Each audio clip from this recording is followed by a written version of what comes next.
Story 1. The town of Millhaven sat beside Lake Calder, a vast, steel-gray body of water that locals claimed had moods of its own. On calm days, it looked peaceful, reflecting pine-covered hills and the scattered wooden docks that stretched into the shallows.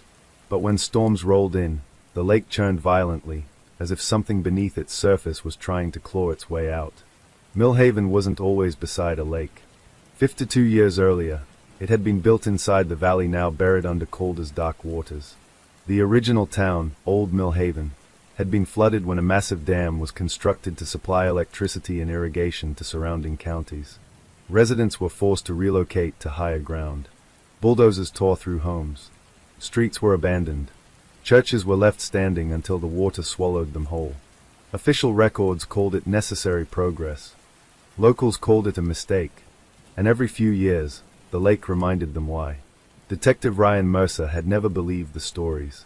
He grew up 2 towns over and remembered them as nothing more than old fishermen's ghost tales told around campfires. But as he drove into Millhaven on a fog-choked October morning, those stories felt uncomfortably close to reality. Ryan had been transferred after solving a string of cold case disappearances in Brookridge County. His reputation was simple, patient, relentless, and immune to superstition. He didn't know that Millhaven specialized in destroying that kind of certainty. The call that brought him here was strange even by his standards. A fishing boat had been discovered drifting near the center of Lake Calder. The engine was still running. The radio crackled with static. Inside the boat were 3 life jackets and a camera filled with photos that made seasoned officers physically sick. Ryan pulled into the Millhaven Sheriff's Department parking lot. The building was small, old, and painted a faded blue that had begun peeling like dried skin. Waiting outside was Sheriff Tom Halvorsen, a heavy-set man in his late 50s with tired eyes and the posture of someone who carried too many secrets. "You Mercer?" Halvorsen asked, extending a rough hand. Ryan nodded. "That's me. What exactly am I walking into here?" Halvorsen exhaled slowly. "You ever hear of Old Millhaven?" Ryan shrugged. "Just rumors. Something about the town being flooded." Halvorsen nodded grimly. "Yeah, flooded. And every decade or so, something from that old town comes back." Ryan frowned. "You're talking about bodies resurfacing." Halvorsen hesitated. "I'm talking about people who were never reported missing showing up, dead, wearing clothes 50 years out of date." Ryan stared at him, waiting for the punchline. There wasn't one. The evidence room smelled like stale coffee and mildew. Halvorsen unlocked a metal cabinet and pulled out a waterproof evidence case. Inside was the camera recovered from the fishing boat. Ryan slipped on gloves and turned it on. The screen flickered to life. The first few photos showed 3 fishermen standing proudly on their boat, smiling under cloudy skies. Their names were listed in the case file: Grant Leland, Victor Shaw, and Marcus Dean. All local men. All experienced anglers. Ryan clicked to the next photo. The smiles were gone. The 3 men stood frozen, staring behind the camera as if someone, or something, had stepped onto the boat with them. Their faces were pale, their eyes wide with horror. Ryan felt a knot form in his stomach. The next photo was worse. It showed the lake's surface behind them. And breaking through the water were rooftops. Old rooftops. Church steeples. Street lamps. A full town skyline, rising through the lake like it had never been submerged. Ryan lowered the camera slowly. "That's fake," he said. "Photoshopped or hallucination all." "Keep scrolling," Halvorsen interrupted quietly. Ryan hesitated, then pressed the button again. The final photo made his breath catch. The 3 fishermen were kneeling at the edge of the boat. Their backs faced the camera. Standing waist-deep in the lake water in front of them were people. Dozens of them. Men, women, children. Their skin was gray and bloated. Their clothes looked decades old. Their eyes were open, too open, and their expressions were locked in silent agony. And they were reaching toward the boat. Ryan set the camera down carefully. "Where are the fishermen now?" he asked. Halvorsen swallowed. Boat was empty when it was found. No blood. No signs of struggle. Just those photos. Ryan rubbed his jaw slowly. "And this happens often?" Halvorsen didn't answer immediately. He walked to a filing cabinet and pulled out a thick folder. Inside were dozens of missing persons reports dating back 30 years. Every case shared one thing in common. The victims had last been seen near Lake Calder. Later that afternoon, Ryan stood on the dock overlooking the lake. Fog rolled across the water in slow, ghost-like waves. The surface looked calm, too calm. He could almost imagine rooftops hiding just beneath it, waiting patiently for someone curious enough to look closer. Footsteps approached behind him. "You're the new detective." Ryan turned to see a woman in her early 30s with sharp features and wind-tangled brown hair. She carried a camera slung over her shoulder and wore a heavy jacket dusted with lake mist. "Detective Ryan Mercer," he said. "And you are?" "Lena Cross," she replied. "Local journalist. I've been covering Lake Calder disappearances for 6 years." Ryan raised an eyebrow. "Disappearances or ghost stories?" Lena's expression hardened. "3 of those missing people were my family," she said flatly. Ryan immediately regretted the tone of his question. "I'm sorry," he said. Lena nodded slightly, accepting the apology but not relaxing. "You should know something," she continued. "The town doesn't talk about old Millhaven anymore. They pretend it never existed. But the lake remembers. And every time water levels drop during drought years, pieces of the old town resurface." Ryan leaned against the dock railing. "You think the fishermen saw old Millhaven rise out of the water?" "I don't think," Lena said quietly. "I know." Ryan studied her carefully. "What aren't you telling me?" She hesitated, then reached into her bag and pulled out a photograph. It showed a half-submerged church steeple sticking out of the lake during a drought 8 years earlier. Standing in the doorway of the church were silhouettes of people staring toward the camera. "They weren't reflections," Lena whispered. "They moved. We saw them." Ryan stared at the photo, his pulse quickening. Why hasn't anyone investigated this seriously? Lena gave a bitter laugh. "They did. Once. State divers went down 20 years ago to map old Millhaven. Only one diver came back alive. He refused to speak about what he saw. Retired 2 weeks later. Moved across the country." Ryan folded his arms, staring out at the water again. "Then we talked to him." Lena shook her head slowly. "He died last year." Ryan cursed under his breath. That evening, Ryan visited the fishermen's homes. Grant Leland's wife answered the door, her eyes red and hollow. "He texted me right before sunset," she said, clutching her phone. "He said they found something incredible. He sent one message, just 3 words." She handed Ryan the phone. The message read, "The town is back." Ryan's throat tightened. "Did he say anything else?" he asked gently. She nodded. "He called right after sending that. I could hear water and voices. Not yelling. Just whispering. Then he said something I didn't understand." "What did he say?" Her lips trembled. "He said, they never left. They've been waiting for us to return." That night, Ryan sat alone in his temporary motel room overlooking the lake. Rain began tapping against the window. The storm clouds rolled in quickly, turning the water black under flashes of lightning. He studied the fisherman's camera again, replaying the photos frame by frame. Something new caught his attention. In the final photo, the one with the drowned figures, there was someone standing slightly behind the others. Taller, dressed in older clothing than the rest. A man wearing what looked like a preacher's collar. Ryan zoomed in. The man's face was clearer than the others. And unlike the drowned figures, he was smiling. Ryan felt ice slide down his spine. He flipped through Old Town records again and found a photograph of Old Millhaven's church from 1971. Standing in front of the congregation was the town's pastor, Reverend Elias Crow. Ryan compared the faces. They were identical. The storm outside intensified, thunder rattling the motel walls. The lake surged violently in the distance, waves crashing against the docks. Ryan walked to the window, staring at the black water churning under lightning flashes. For a split second, he thought he saw something beneath the surface. Shapes. Movement. Structures rising slowly upward, like a town trying to breathe again after decades underwater. He blinked. The shapes were gone.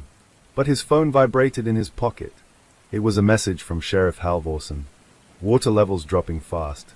Dam control says it shouldn't be possible. You need to get down here now." Ryan grabbed his coat and rushed outside into the storm. As he drove toward the lake, sirens wailed across Millhaven, echoing through the rain-soaked streets. When he reached the shoreline, Dozens of townspeople stood gathered along the docks, staring into the water in horrified silence. Ryan stepped beside Halvorsen. "What's happening?" The sheriff pointed toward the center of the lake. Ryan followed his finger, and felt his blood turn to ice. Breaking through the storm-tossed water, rooftops were emerging. Streetlights, a clock tower, and the steeple of old Millhaven Church, rising slowly from the depths like something resurrected. Beside him, Lena whispered, her voice shaking. "It's happening again." Lightning cracked across the sky, and as the church doorway cleared the waterline, Ryan swore he saw figures standing inside it, watching the shore, waiting. The snow hadn't stopped since the night Daniel Harrow vanished. By the time morning came, Pine Hollow looked like it had been buried under a white, suffocating blanket. The town's main street, usually alive with delivery trucks and early commuters, sat eerily quiet. Even the church bell that rang every morning at 8 seemed muted, as if the snow had swallowed the sound whole. Detective Laura Kessler arrived at Harrow Street just after sunrise. Her boots crunched through thick layers of snow as she approached Daniel Harrow's house, a narrow, two-story home with pale blue siding and frost clinging to every window.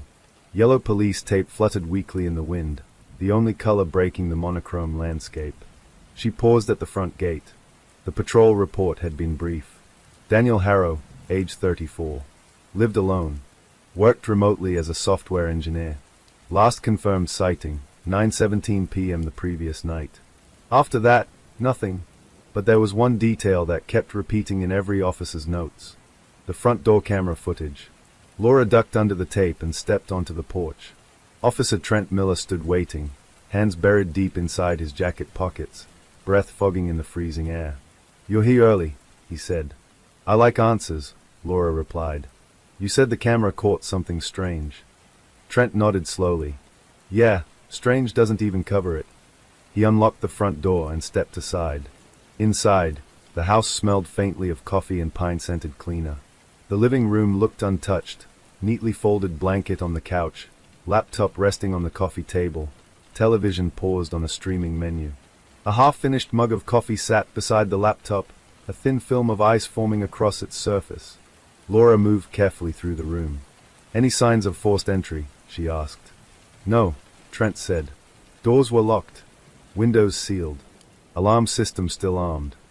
Laura frowned. "So he just walked out?" "That's what it looks like." She stopped near the wall-mounted security monitor. A small digital hub connected to the door camera blinked with a steady blue light. Beside it sat a USB drive in an evidence bag. "That the footage?" she asked. Trent handed it to her. "Tech pulled it this morning. You'll want to watch it." They set up in the Harrow dining room, converting the space into a temporary viewing station. Laura plugged the drive into her department-issued laptop while Trent leaned against the wall, arms folded tightly. The file contained only one recording from the previous night. Timestamp, 9:14 p.m. Laura pressed play. The footage showed Daniel's front porch illuminated by a single overhead light. Snow fell steadily, swirling in thick, slow spirals. For nearly 30 seconds, nothing happened. Then the porch light flickered. Daniel appeared in the frame, stepping outside wearing a dark sweater and jeans. He looked calm, casual. He carried his phone in one hand and a steaming mug in the other. Laura leaned closer. Daniel walked down the porch steps and stood near the walkway, staring into the snow-covered street. His expression shifted slowly, confusion, then concern. He turned his head slightly, like he was listening to something just out of range of the microphone. Trent spoke quietly behind her. "Wait for it." Daniel raised his phone, as if recording or using its flashlight. He stepped forward, one step, then another, until he reached the edge of the driveway. He froze. Laura noticed it instantly. Daniel wasn't looking at the street. He was staring directly at the front door camera. His face filled with something Laura couldn't immediately name. Fear, but deeper than fear. Recognition. Then Daniel mouthed 3 silent words. Laura rewound the clip and zoomed in. His lips moved slowly, deliberately. "It followed me." A chill ran down Laura's spine. Daniel suddenly spun around, facing the empty street behind him. His coffee mug slipped from his hand, shattering across the snow-covered pavement. He stumbled backward, as if something unseen had lunged toward him. Then the camera glitched. Static filled the screen for 3 seconds. When the image returned, Daniel was gone. Laura replayed the last 5 seconds 3 times. "Where does the camera coverage end?" she asked. Trent pointed toward the edge of the frame. "Right past the mailbox. After that, it's blind." "No footprints?" she asked. "That's the part that doesn't make sense." He handed her a stack of crime scene photos. Laura flipped through them slowly. The first showed the driveway covered in fresh snow. The second captured the shattered mug. Coffee stains had frozen into dark amber streaks across the white surface. The third photo made her pause. Only one set of footprints appeared in the snow. Daniel's. They led from the porch, halfway down the driveway, then stopped abruptly. No drag marks. No second set of tracks. Just footprints ending mid-stride, like Daniel had simply vanished into thin air. Laura leaned back in her chair, exhaling slowly. "When was the snowfall heaviest?" she asked. "Between midnight and 4, Trent replied. "But officers got here at 10:30. They confirmed the prints were already like that." Laura stared at the photo longer. Something was wrong with the final footprint. It was deeper than the others. As if Daniel had suddenly shifted all his weight onto one foot, right before disappearing. By late afternoon, Laura and Trent were at the Pine Hollow Police Department reviewing Daniel Harrow's background. "Clean record," Trent said, scrolling through his tablet. "No financial problems. No recent conflicts. No family nearby." "Friends?" Laura asked. "Couple co-workers from his remote job. Mostly online contact." Laura nodded absent-mindedly as she flipped through Daniel's phone records. One call caught her attention immediately. Timestamp, 9:09 p.m. 4 minutes before the camera footage began. The number wasn't saved in Daniel's contacts. "Did we trace this?" she asked.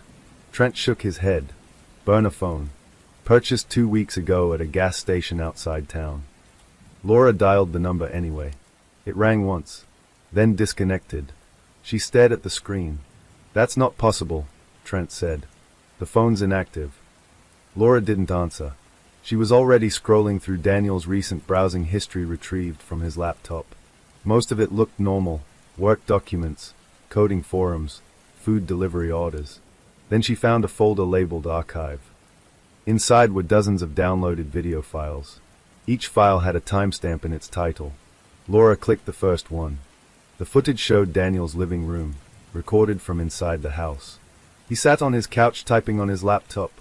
Nothing unusual. But the timestamp revealed something unsettling. The video had been recorded 3 days earlier, and it wasn't Daniel's camera angle. It was positioned high in the corner of the room, somewhere near the ceiling. Laura checked the next video. Same angle, same room. But this time, Daniel wasn't alone. At 2:13 a.m., Daniel entered the room holding a flashlight. He slowly scanned the ceiling, eyes wide, breathing fast. He walked directly beneath the camera's blind spot, then suddenly turned and stared straight into the lens. "How did he know?" Trent whispered. Laura didn't answer. She opened another file. This one was dated the night before Daniel disappeared. The camera angle had shifted. Now it showed Daniel's bedroom. He lay asleep under heavy blankets. The timestamp read 3:47 a.m. For nearly 5 minutes, nothing happened. Then the blankets moved. Not Daniel moving. Something pressing down from above, slowly forming the outline of a hand across the fabric covering his chest. Daniel's eyes snapped open. He sat upright instantly, gasping, staring around the room, but the pressure mark disappeared before he could react. Laura slammed the laptop shut. "That wasn't pulled from his devices," she said quietly. Trent swallowed. "You think someone was watching him?" Laura stared at the closed laptop. "No," she said. "I think someone was inside his house." That evening, they returned to Daniel's home with a full forensic team. Every inch of the ceiling, attic, and ventilation system was inspected. Officers dismantled light fixtures, checked insulation layers, and scanned for hidden wiring. Nothing. No cameras. No transmitters. No signs anyone had ever been there. Frustration spread through the house like a virus. By midnight, most of the team had packed up, leaving Laura alone in the living room reviewing notes. The house felt colder now, quieter. The ticking of Daniel's kitchen clock echoed through the empty space. She walked slowly toward the hallway leading to Daniel's bedroom. Something felt off. She stopped halfway down the hall. The air smelled faintly metallic, like overheated wires. Laura turned toward the ceiling vent above her. A soft humming noise vibrated through the metal grate, barely audible, like distant static. She grabbed a chair from the kitchen and climbed onto it. Using her flashlight, she peered inside the vent. At first, she saw nothing but darkness and dust. Then her beam caught something reflective. A tiny lens, perfectly embedded deep inside the ventilation shaft. Laura's breath caught. "Trent!" she shouted. He rushed into the hallway moments later as Laura stepped down, eyes locked on the vent. "There's a camera," she said. Trent climbed onto the chair and shone his own flashlight inside. "Jesus," he whispered. The device was no bigger than a coin, wired into the metal framework of the duct. It looked professionally installed, hidden in a place no casual search would ever find. How long could that have been there? Trent asked. Laura didn't respond, because her eyes had drifted to something else. Scratched into the metal frame beside the camera were tiny markings, almost invisible unless light hit them at the right angle. She leaned closer. The scratches formed numbers. 9.17. The exact timestamp Daniel Harrow disappeared. Back at the station, forensic technicians carefully dismantled the device. "It's not transmitting to any local receiver," one technician explained. "It's routing through a remote encrypted server. Whoever installed this knew exactly what they were doing." "Can you trace the signal?" Laura asked. The technician hesitated. "We're trying." Hours passed. Finally, just before dawn, the technician waved Laura over. "We got something," he said. He rotated his monitor toward her. A digital map glowed across the screen. A blinking red dot marked the signal's origin. Laura stared at the location. It wasn't out of town. It wasn't even across the state. The signal was coming from a building just 4 blocks away from Daniel Harrow's house. Laura read the address slowly, her stomach tightening. "Isn't that?" Trent began. Laura nodded. The signal originated from Pine Hollow's oldest abandoned structure, St. Augustine Medical Center, closed for over 15 years. Rumored to have been shut down after a series of unexplained patient deaths and a fire that destroyed the upper floors. Trent looked uneasy. That place was condemned. No electricity. No security. Nothing. Laura grabbed her coat. "Then someone's been hiding there," she said. Outside, the storm had finally stopped. The sky hung low and gray as they drove toward the abandoned hospital. Snow-covered trees lined the road like silent witnesses, their branches heavy and unmoving. The building came into view slowly through the fog. St. Augustine stood like a copse of concrete and broken glass, its blackened windows staring down at the empty parking lot. Rusted signage creaked in the wind, barely hanging from the cracked facade. Laura parked near the front entrance. The hospital doors were chained shut, but the chain had been cut recently. Fresh metal edges glinted beneath a layer of frost. Trent reached for his flashlight. "You ready for this?" he asked quietly. Laura stared at the dark hallway visible through the shattered glass doors. Somewhere inside that building, someone had been watching Daniel Harrow. Maybe longer than anyone could imagine. She drew her weapon slowly. "Let's find out," she said. As they stepped toward the entrance, neither of them noticed the faint blinking red light glowing high above the hospital doors.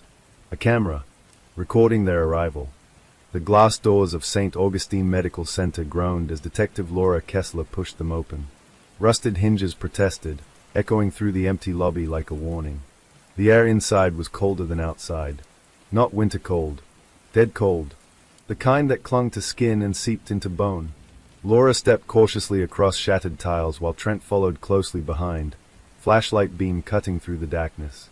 Dust particles floated lazily in the air, disturbed only by their movement. The hospital smelled of mold, rot, and something faintly chemical, like long-dried antiseptic. "This place gives me a bad feeling," Trent muttered. Laura didn't respond. Her eyes were scanning everything, the broken reception desk, overturned wheelchairs, faded patient signs hanging crookedly from the ceiling. Most of the building had clearly been abandoned for years, but something felt wrong. Too clean.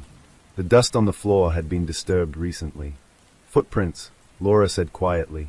Trent angled his flashlight downward. Faint impressions marked the grime-covered tiles, leading deeper into the lobby. They weren't clear enough to identify shoe type, but they were fresh. Someone's definitely been here, Trent said. Laura nodded and followed the trail toward a dark hallway labeled Patient Wards, East Wing. As they moved deeper inside, the hospital seemed to swallow sound.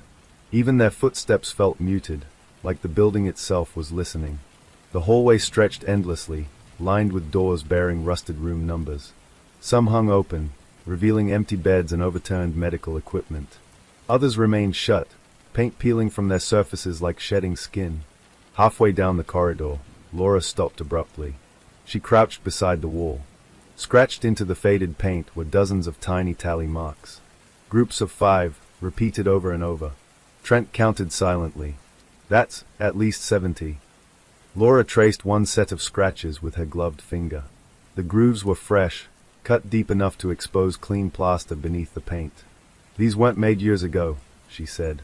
Before Trent could respond, a metallic clatter echoed somewhere deeper in the building. Both detectives froze. The sound came again, faint, rhythmic, like something dragging across a hard surface. Laura raised her weapon. "Hello!" Trent called out.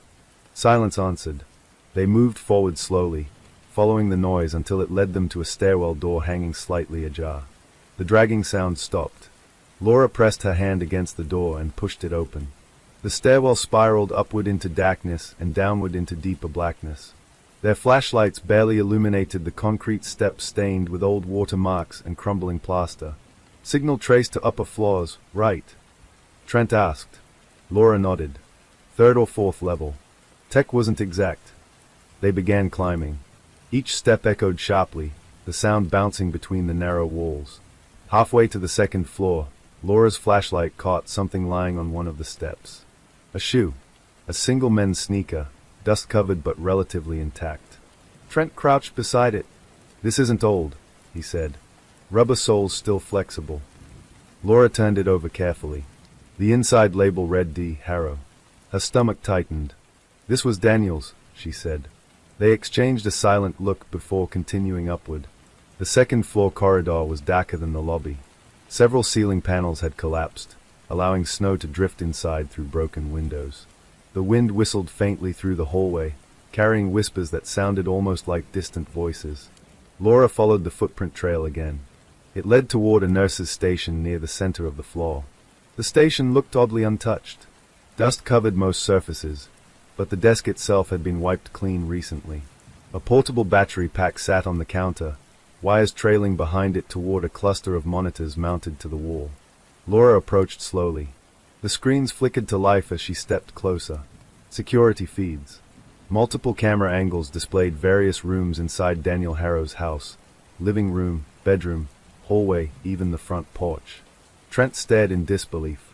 They were watching him from here. Laura leaned closer to the monitors. Each feed had a timestamp, and every feed was still running. "They alive," she whispered.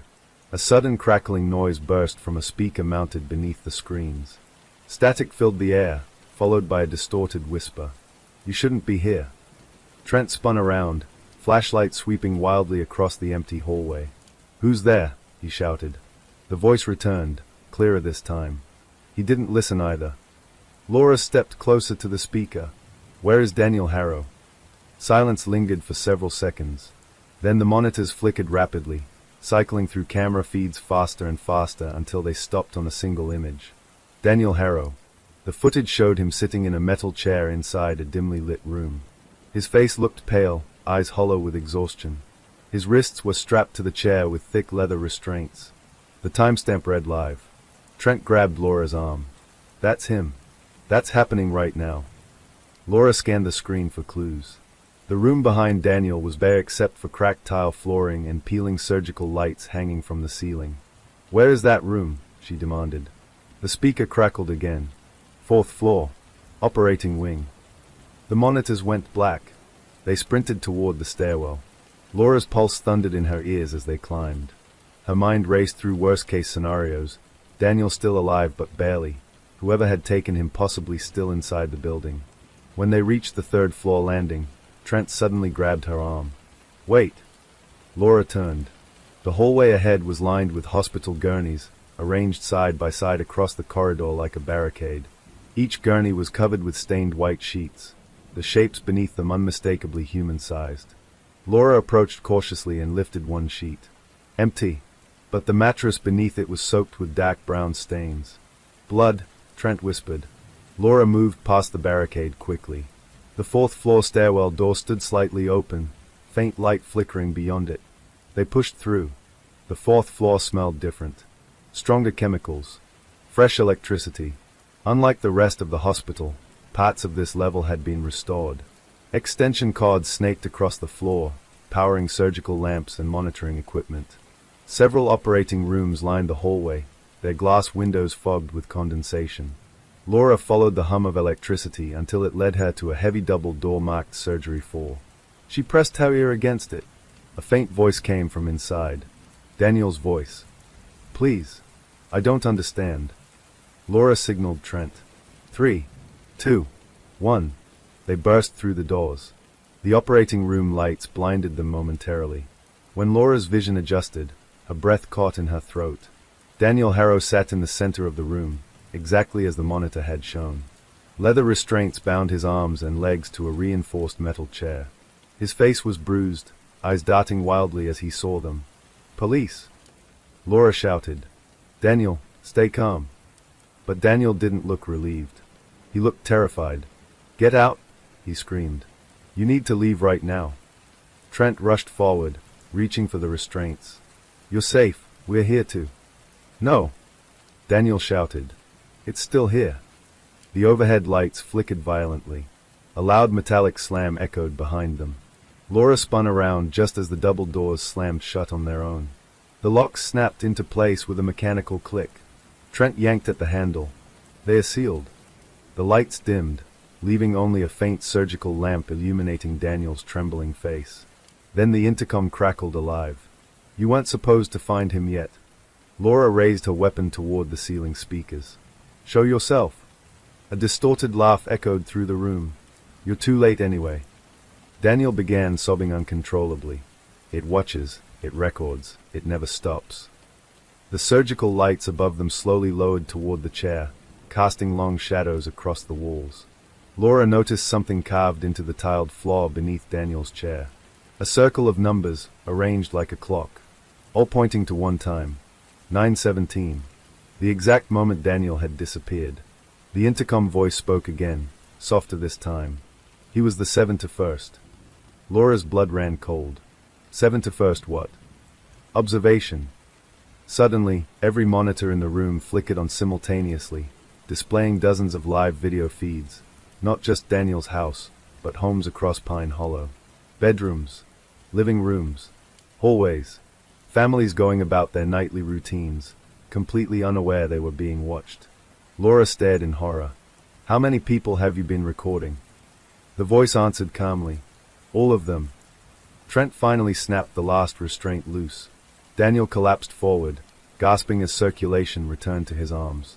"We need to go," Trent said urgently. Laura nodded and grabbed Daniel's shoulder, helping him stand. But as they turned toward the doors, the surgical lights overhead began spinning slowly, casting dizzying patterns across the room. The intercom emitted a loud, piercing feedback squeal that forced them to cover their ears. Then the floor beneath the chair shifted. A hidden panel slid open, revealing a dark shaft descending into the building's foundation. From deep inside the shaft, a faint red light glowed, pulsing slowly like a heartbeat. Daniel stared into the darkness, trembling violently. "That's where they take them," he whispered. Laura felt a surge of dread tighten her chest. "Who takes them?" she asked. Daniel's eyes filled with tears as he spoke 3 words that made Laura's pulse stop. Not who, what. Suddenly, heavy footsteps echoed from the hallway outside the operating room. Slow. Deliberate. Getting closer. The intercom crackled one final time. "Now it knows you're here." The footsteps stopped directly outside the locked doors. The handle began to turn. The surgical doors rattled violently as the handle twisted from the outside. Metal groaned against reinforced locks, each movement echoing through the operating room like a countdown. Laura tightened her grip on her weapon, positioning herself between Daniel and the doors. Trent scanned the room frantically, searching for another exit. "Tell me there's another way out," Trent said. Daniel shook uncontrollably, pointing toward the open shaft beneath the chair. That leads down, but they always bring people back from there. That's not reassuring, Trent muttered. The door handle twisted harder. The metal lock bolts trembled as if something immensely strong was testing their resistance. Laura turned back to Daniel. Listen carefully. We're getting you out of here. But I need you focused. Who took you? Daniel's lips trembled. I never saw their face. Only reflections. Always reflections. Before Laura could ask more, the surgical room lights flickered violently, plunging the room into momentary darkness. When they returned, every monitor screen displayed a single image. A hallway camera feed. It showed a man standing outside the operating room doors. He wore a white hospital coat, spotless despite the decay surrounding him. His posture was calm, almost patient. But his face remained obscured by shadow, distorted by the camera's grainy feed. The intercom crackled again. You've interrupted years of observation. Laura stepped closer to the monitor. Who are you? The man tilted his head slightly, as though studying her through the camera. I am the caretaker of truth, the voice replied calmly. Trent scoffed. You're a kidnapper and a psychopath. The man's shoulders shifted slightly, as if amused. Truth requires sacrifice. The doors rattled again, harder this time. A loud metallic crack split through the room as one of the locking bolts bent inward. We don't have time for this, Laura said sharply. Daniel, move.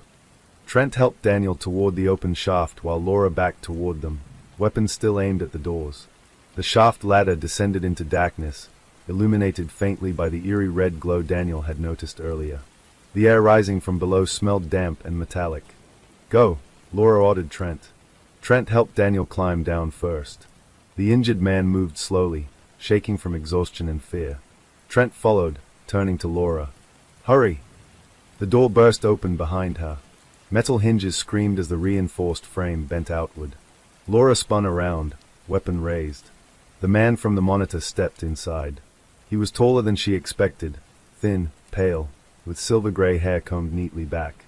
His hospital coat looked freshly pressed, untouched by dust or decay. But it was his eyes that froze her. Cold, emotionless, and strangely reflective, catching the surgical lights in a way that made them seem almost mirrored. You've compromised the experiment, he said calmly. Laura didn't lower her weapon. Step back. He ignored her command, taking one slow step forward. You don't understand what you've interrupted, he continued. Observation reveals humanity's truest nature. Laura fired a warning shot into the floor between them. The man didn't flinch. You believe violence ends fear, he said softly. It only reveals it. Behind her, Trent shouted, Laura, now! She backed toward the shaft ladder, never breaking eye contact with the man. Who are you? She demanded. He smiled faintly. Dr. Elias Voss. The name struck Laura instantly. She had seen it earlier in Daniel's research files, St. Augustine's former head psychiatric surgeon, officially declared dead in a hospital fire nearly 2 decades earlier. You're supposed to be dead, she said. Voss tilted his head. Observation requires isolation. Death is very isolating. Laura fired another warning shot, this time closer to his feet. Stay back. Instead of advancing, Voss simply watched her, his reflective eyes absorbing every movement. You're afraid, he said. Laura climbed onto the ladder, descending slowly. Everyone feels fear. Voss nodded slightly. But most never understand it. As Laura dropped into the shaft and pulled the ladder hatch closed above her, she heard Voss's voice echo down the metal tunnel. I look forward to observing yours. The shaft descended nearly 2 stories before opening into a narrow underground corridor. The red glow came from dim emergency lights mounted along damp concrete walls. Trent supported Daniel, who could barely stand. This way, Daniel whispered weakly. They moved people through here. I heard them, crying, screaming sometimes. Laura scanned the corridor, weapon ready. The air was thick with humidity, and water dripped steadily from pipes overhead, creating a rhythmic echo. How long were you here? She asked Daniel. He swallowed hard. I don't know. They kept me sedated, but I woke up sometimes. He talked to me through speakers, asked questions, watched everything. What kind of questions? Trent asked. Daniel's voice cracked. About fear. About guilt. About memories. He made me relive things. Personal things. Laura felt anger rising beneath her professional composure. Why you? She asked. Daniel hesitated. I found his old research files, he admitted. I was writing an article about hospital scandals. I thought he died in the fire, but there were financial records, recent ones. Someone had been funding secret renovations here for years. Trent exhaled sharply. So he took you to silence you. Daniel shook his head slowly. No, he said I was perfect. Said journalists understand observation better than anyone. They continued moving down the corridor until it opened into a large underground chamber. Laura's flashlight swept across the room, and her breath caught. Rows of metal cages lined the walls. Most were empty, but several still contained personal belongings. Shoes, clothing, torn photographs. A child's stuffed bear sat in one cage corner, its fur stained dark brown. Trent cursed under his breath. How many people has he taken? Laura approached one cage and examined a rusted plaque mounted beside it. Each cage had a number. The highest one she saw read 71. Daniel whispered, "That was me." Laura scanned the chamber further. Along one wall stood a massive control panel filled with surveillance monitors. Many were dark, but several still flickered with live feeds from homes throughout Pine Hollow. This isn't just kidnapping, Trent said. It's long-term surveillance, data collection. Laura nodded grimly. He's been studying people, watching their daily lives, waiting until they are psychologically vulnerable, then taking them. Daniel suddenly pointed toward a narrow passage at the far end of the chamber. There's another exit, he said. Delivery trucks used it. That's how supplies came in. Before they could move, the monitors behind them flickered simultaneously. Voss's face appeared across every screen. His calm expression hadn't changed. You continue to interfere, he said softly. Laura stepped toward the monitors. It's over, Voss. We know what you've done. He smiled faintly. You know nothing yet. The screens shifted, displaying dozens of missing persons photographs, men, women, children, some dating back nearly 15 years. Trent's face paled. That's impossible. Observation is timeless, Voss said. Fear evolves. I document it. Daniel collapsed to his knees, staring at the images. You killed them. Voss tilted his head. No, he replied calmly. Most of them killed themselves.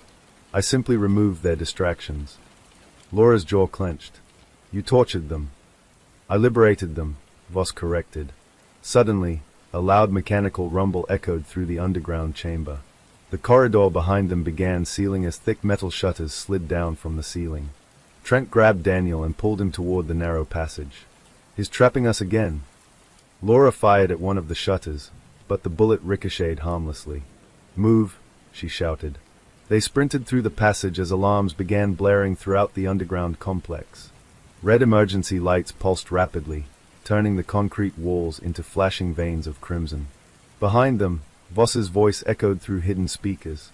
Every subject believes escape equals safety. They reached a heavy steel door at the end of the passage. Trent slammed his shoulder into it once, twice, until it burst open. Cold night air flooded inside. They stumbled out into a snow-covered loading yard behind the hospital. Their breath formed frantic clouds in the freezing darkness. Trent collapsed beside Daniel, catching his breath. We need backup, now. Laura reached for her radio. Static answered. She tried her phone. No signal. They are jamming communications, she said. Daniel stared back toward the hospital building, terror still etched across his face. He won't stop, he whispered. He's been doing this for years. He won't stop now. Laura followed his gaze toward the towering silhouette of St. Augustine Medical Center. Several windows on the upper floors flickered faintly with light, like eyes watching from the darkness. She felt a chill crawl through her chest, because deep inside, she knew Daniel was right. Dr. Elias Voss wasn't just running an operation. He was conducting something far worse. And they had just become his newest subjects. Snow crunched beneath Detective Laura Kessler's boots as she led Trent and Daniel across the abandoned loading yard behind St. Augustine Medical Center. The freezing night air bit through their jackets, but none of them slowed down. Behind them, the hospital loomed like a silent predator, its shattered windows reflecting pale moonlight. Daniel stumbled, nearly collapsing into Trent's arms. We need to get him somewhere safe, Trent said. Laura nodded, scanning the empty parking lot. Their car sat half-buried under snow near the tree line. Relief flickered across her face. Almost there. They reached the vehicle, and Trent eased Daniel into the back seat while Laura jumped into the driver's side. She turned the ignition. The engine hesitated, coughing weakly before finally roaring to life. The moment the heater clicked on, Daniel began shaking violently, not from cold, but shock finally settling into his bones. Laura pulled out of the lot quickly, headlights slicing through the snow-covered road leading away from the hospital. No one spoke for several minutes. Finally, Daniel whispered from the back seat, "He won't let me go." Laura glanced at him through the rearview mirror. "You're safe now." Daniel shook his head weakly. "You don't understand. He records everything. Every fear. Every memory. He studies it, stores it, uses it." Trent turned slightly in his seat. "Uses it how?" Daniel swallowed. "He recreates it, in other victims." Laura's grip tightened on the steering wheel. They arrived at Pine Hollow Police Department just before midnight. Emergency lights from patrol vehicles flashed across the snow as officers rushed out to meet them. Paramedics immediately loaded Daniel onto a stretcher, wrapping him in thermal blankets while checking his vitals. He clutched Laura's sleeve before they wheeled him inside. "His office," Daniel whispered. "Basement archives, hidden elevator behind old psychiatric wing. He keeps original research there." Laura nodded firmly. "We'll find it." As paramedics pushed Daniel through the hospital doors, Laura felt the weight of his words pressing heavily against her chest. Trent approached quietly. "You believe him?" Laura didn't hesitate. Every word. Inside the station, Captain Morris stood waiting in the briefing room, arms crossed tightly across his chest. His face darkened as Laura and Trent entered. "You disobeyed direct orders," Morris snapped. "You went into a condemned building without backup." Laura tossed a blood-stained evidence bag onto the table, the leather journal they'd recovered earlier. "And we found the man responsible for 15 years of disappearances," she replied coldly. The room fell silent. Trent placed a portable drive onto the table next. Surveillance feeds. Hundreds of live recordings from homes across Pine Hollow. Morris stared at the drive, his anger slowly dissolving into disbelief. "You're saying someone's been spying on half this town?" "Not spying," Laura said quietly. "Studying." Morris exhaled heavily, rubbing his temples. "All right, we do this by the book.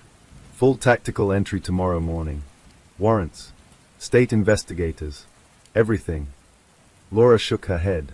"He'll destroy the evidence before sunrise. He's already locking sections of the building down." Morris glared at her. "You're not storming that place again tonight." Laura held his gaze. "Then we need another way in." 2 hours later, Laura stood outside Pine Hollow Public Records office, snow drifting softly beneath flickering streetlights. Trent stepped beside her, holding 2 cups of stale vending machine coffee. "You think we'll find something here?" he asked. Laura nodded. "Hospitals bury secrets and paperwork long before they bury them in basements." They entered the nearly empty records building, flashing their badges to the sleepy night clerk before heading toward archived municipal construction files. The basement records room smelled like mildew and forgotten history. Rows of filing cabinets stretched endlessly beneath buzzing fluorescent lights. Laura began scanning through building permits for St. Augustine Medical Center dating back 30 years. Most entries detailed standard maintenance work. Then she found it. A sealed construction request filed just 3 months before the hospital fire that supposedly killed Dr. Elias Voss. The document described renovations to underground psychiatric research facilities, expansion of containment rooms, installation of biometric monitoring systems, and structural reinforcement of basement tunnels. Trent leaned closer. "That was never reported publicly." Laura nodded grimly. "Because the fire shut everything down, officially." She flipped to the final page of the file. Her breath caught. The renovation was funded by a private foundation, the Halbrecht Institute for Behavioral Observation. Trent frowned. "Never heard of them." Laura quickly searched the database. The institute had no listed address, no registered board members, only a financial trail leading to offshore accounts. "Ghost organization," Trent said. "Or a sponsor who wanted to stay invisible," Laura replied. As she gathered the documents, Something slipped loose from the folder, an old photograph paper clipped to the back. It showed Dr. Elias Voss standing beside 3 other individuals inside a hospital laboratory. All wore identical white coats. Their faces were younger, but their expressions carried the same eerie calm. Laura stared at the photo longer than she wanted to. Voss wasn't working alone, she whispered. Back at the station, digital forensic teams were already analyzing the surveillance footage Trent had recovered. Dozens of monitors displayed still images of victims taken from inside their own homes. Families eating dinner, children sleeping, couples arguing quietly in kitchens. Laura felt sick watching it. "How many years does this go back?" she asked one technician. "Earliest timestamp we've found so far is 13 years, he replied.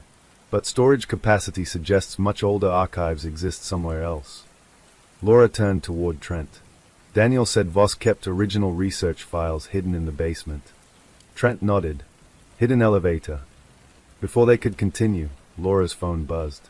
A nurse from Pine Hollow General Hospital spoke urgently through the receiver. "Detective Kessler, your witness is asking for you. He says it's important." Daniel Harrow sat upright in his hospital bed when Laura and Trent entered his room. His skin still looked pale, but his eyes were sharper now, alert and terrified all at once. "He contacted me," Daniel said immediately. Laura stiffened. "How?" Daniel pointed to the television mounted on the wall. It turned on by itself. Static at first, then his voice.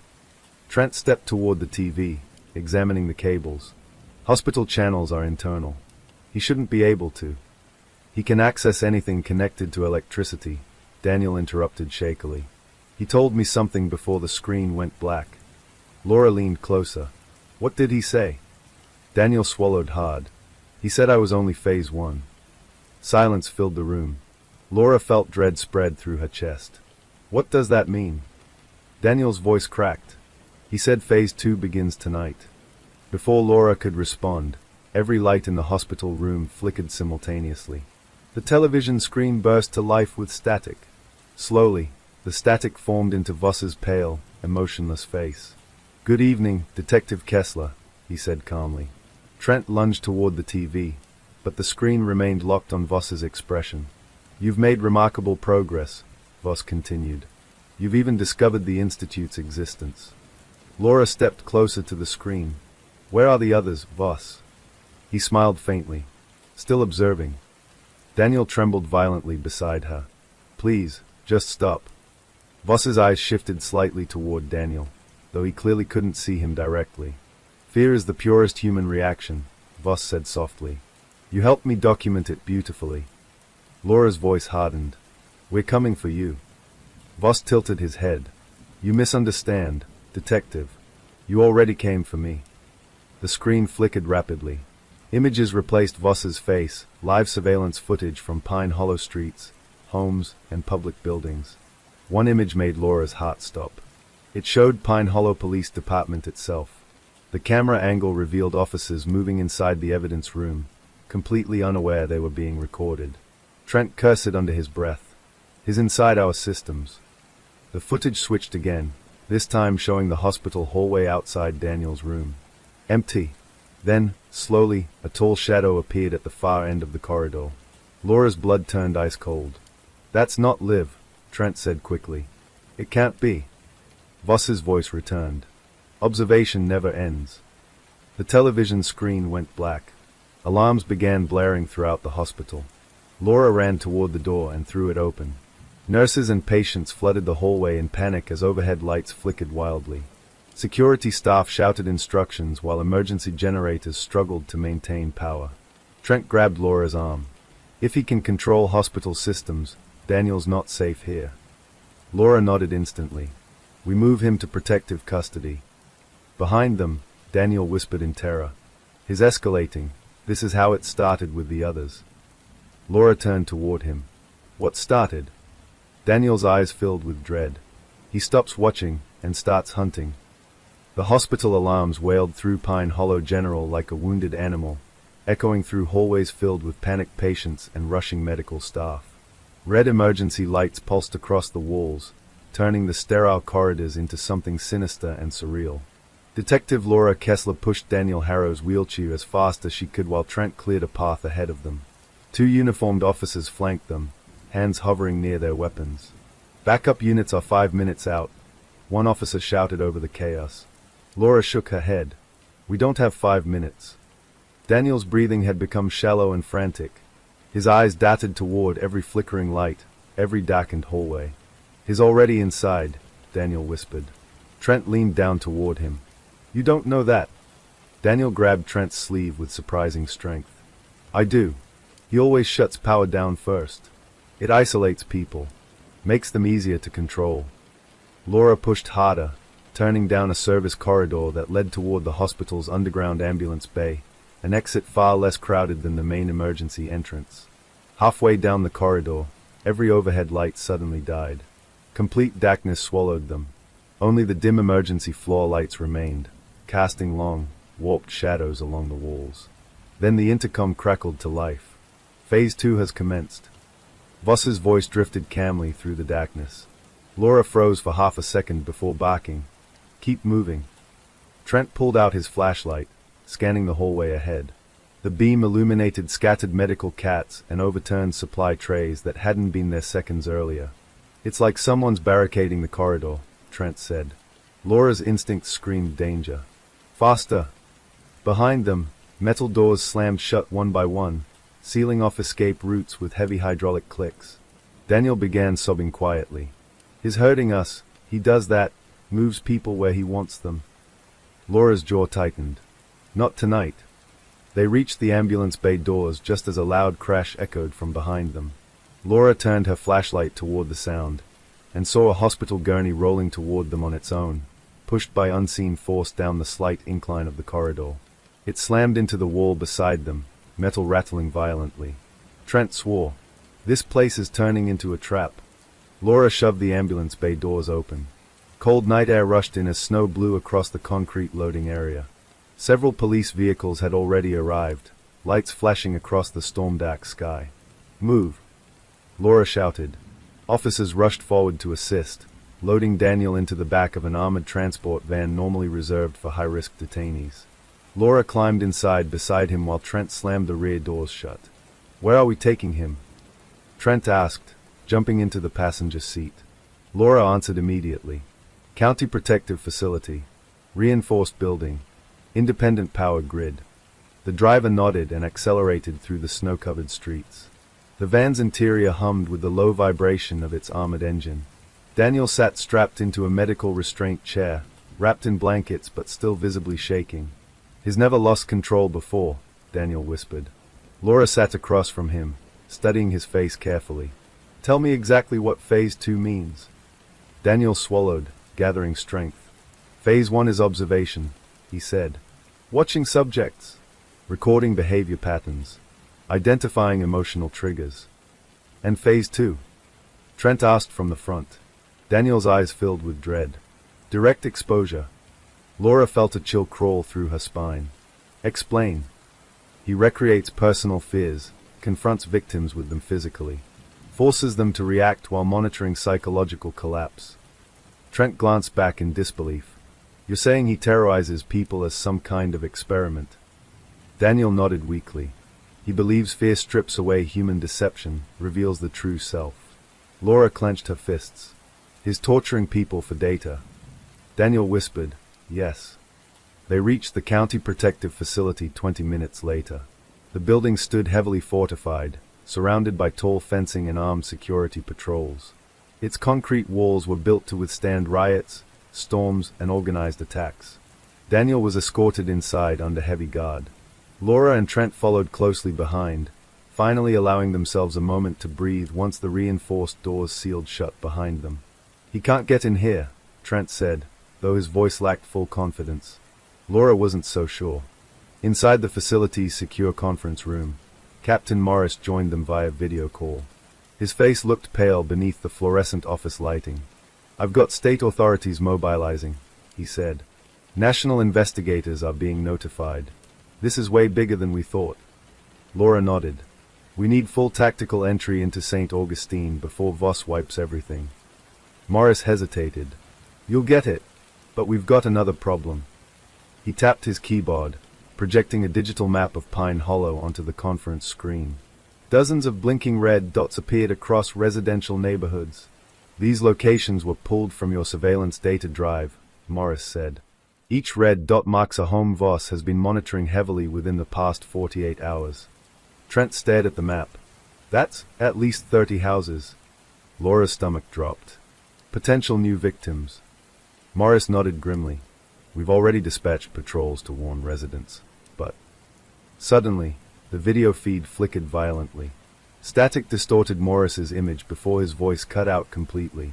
The conference room lights dimmed. Every screen in the facility flashed white simultaneously. Then Dr. Elias Voss's face appeared across all monitors. How predictable, he said calmly.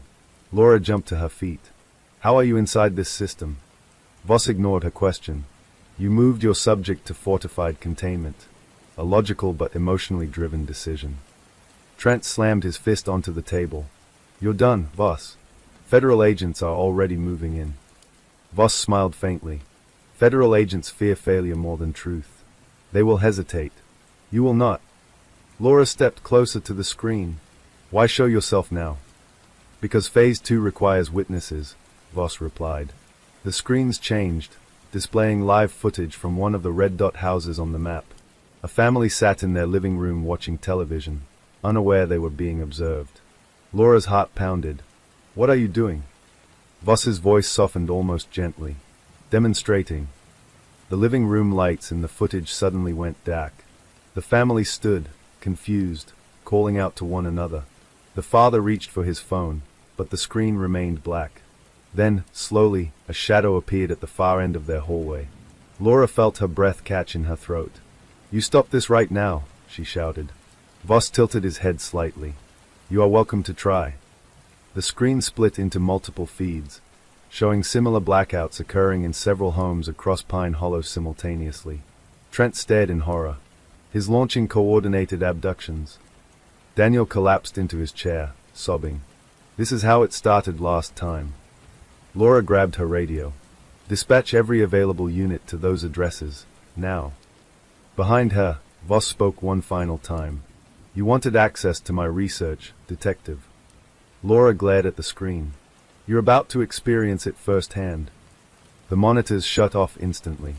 Emergency sirens began echoing outside the protective facility as police vehicles raced through the snow-covered streets toward the blinking red dot homes.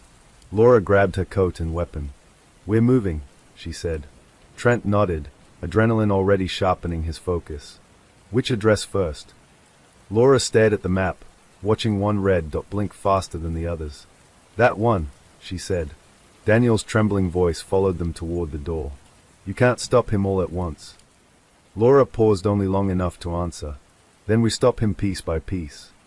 As she and Trent ran toward their vehicle, snow began falling heavier across Pine Hollow, swallowing the town in white silence while somewhere in the darkness, Dr. Elias Voss prepared his next experiment. And this time, the entire town had become his laboratory.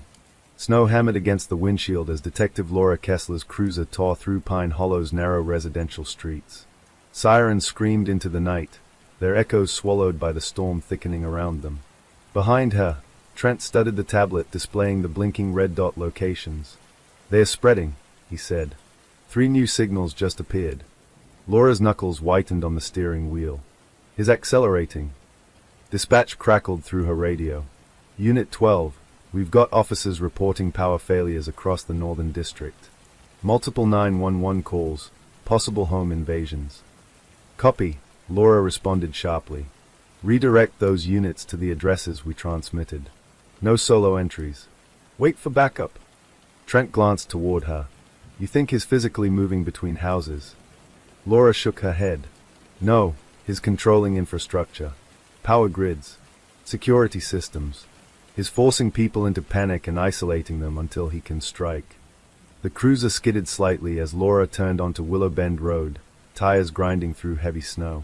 Ahead, flashing patrol lights illuminated a 2-story colonial house, one of the red dot locations.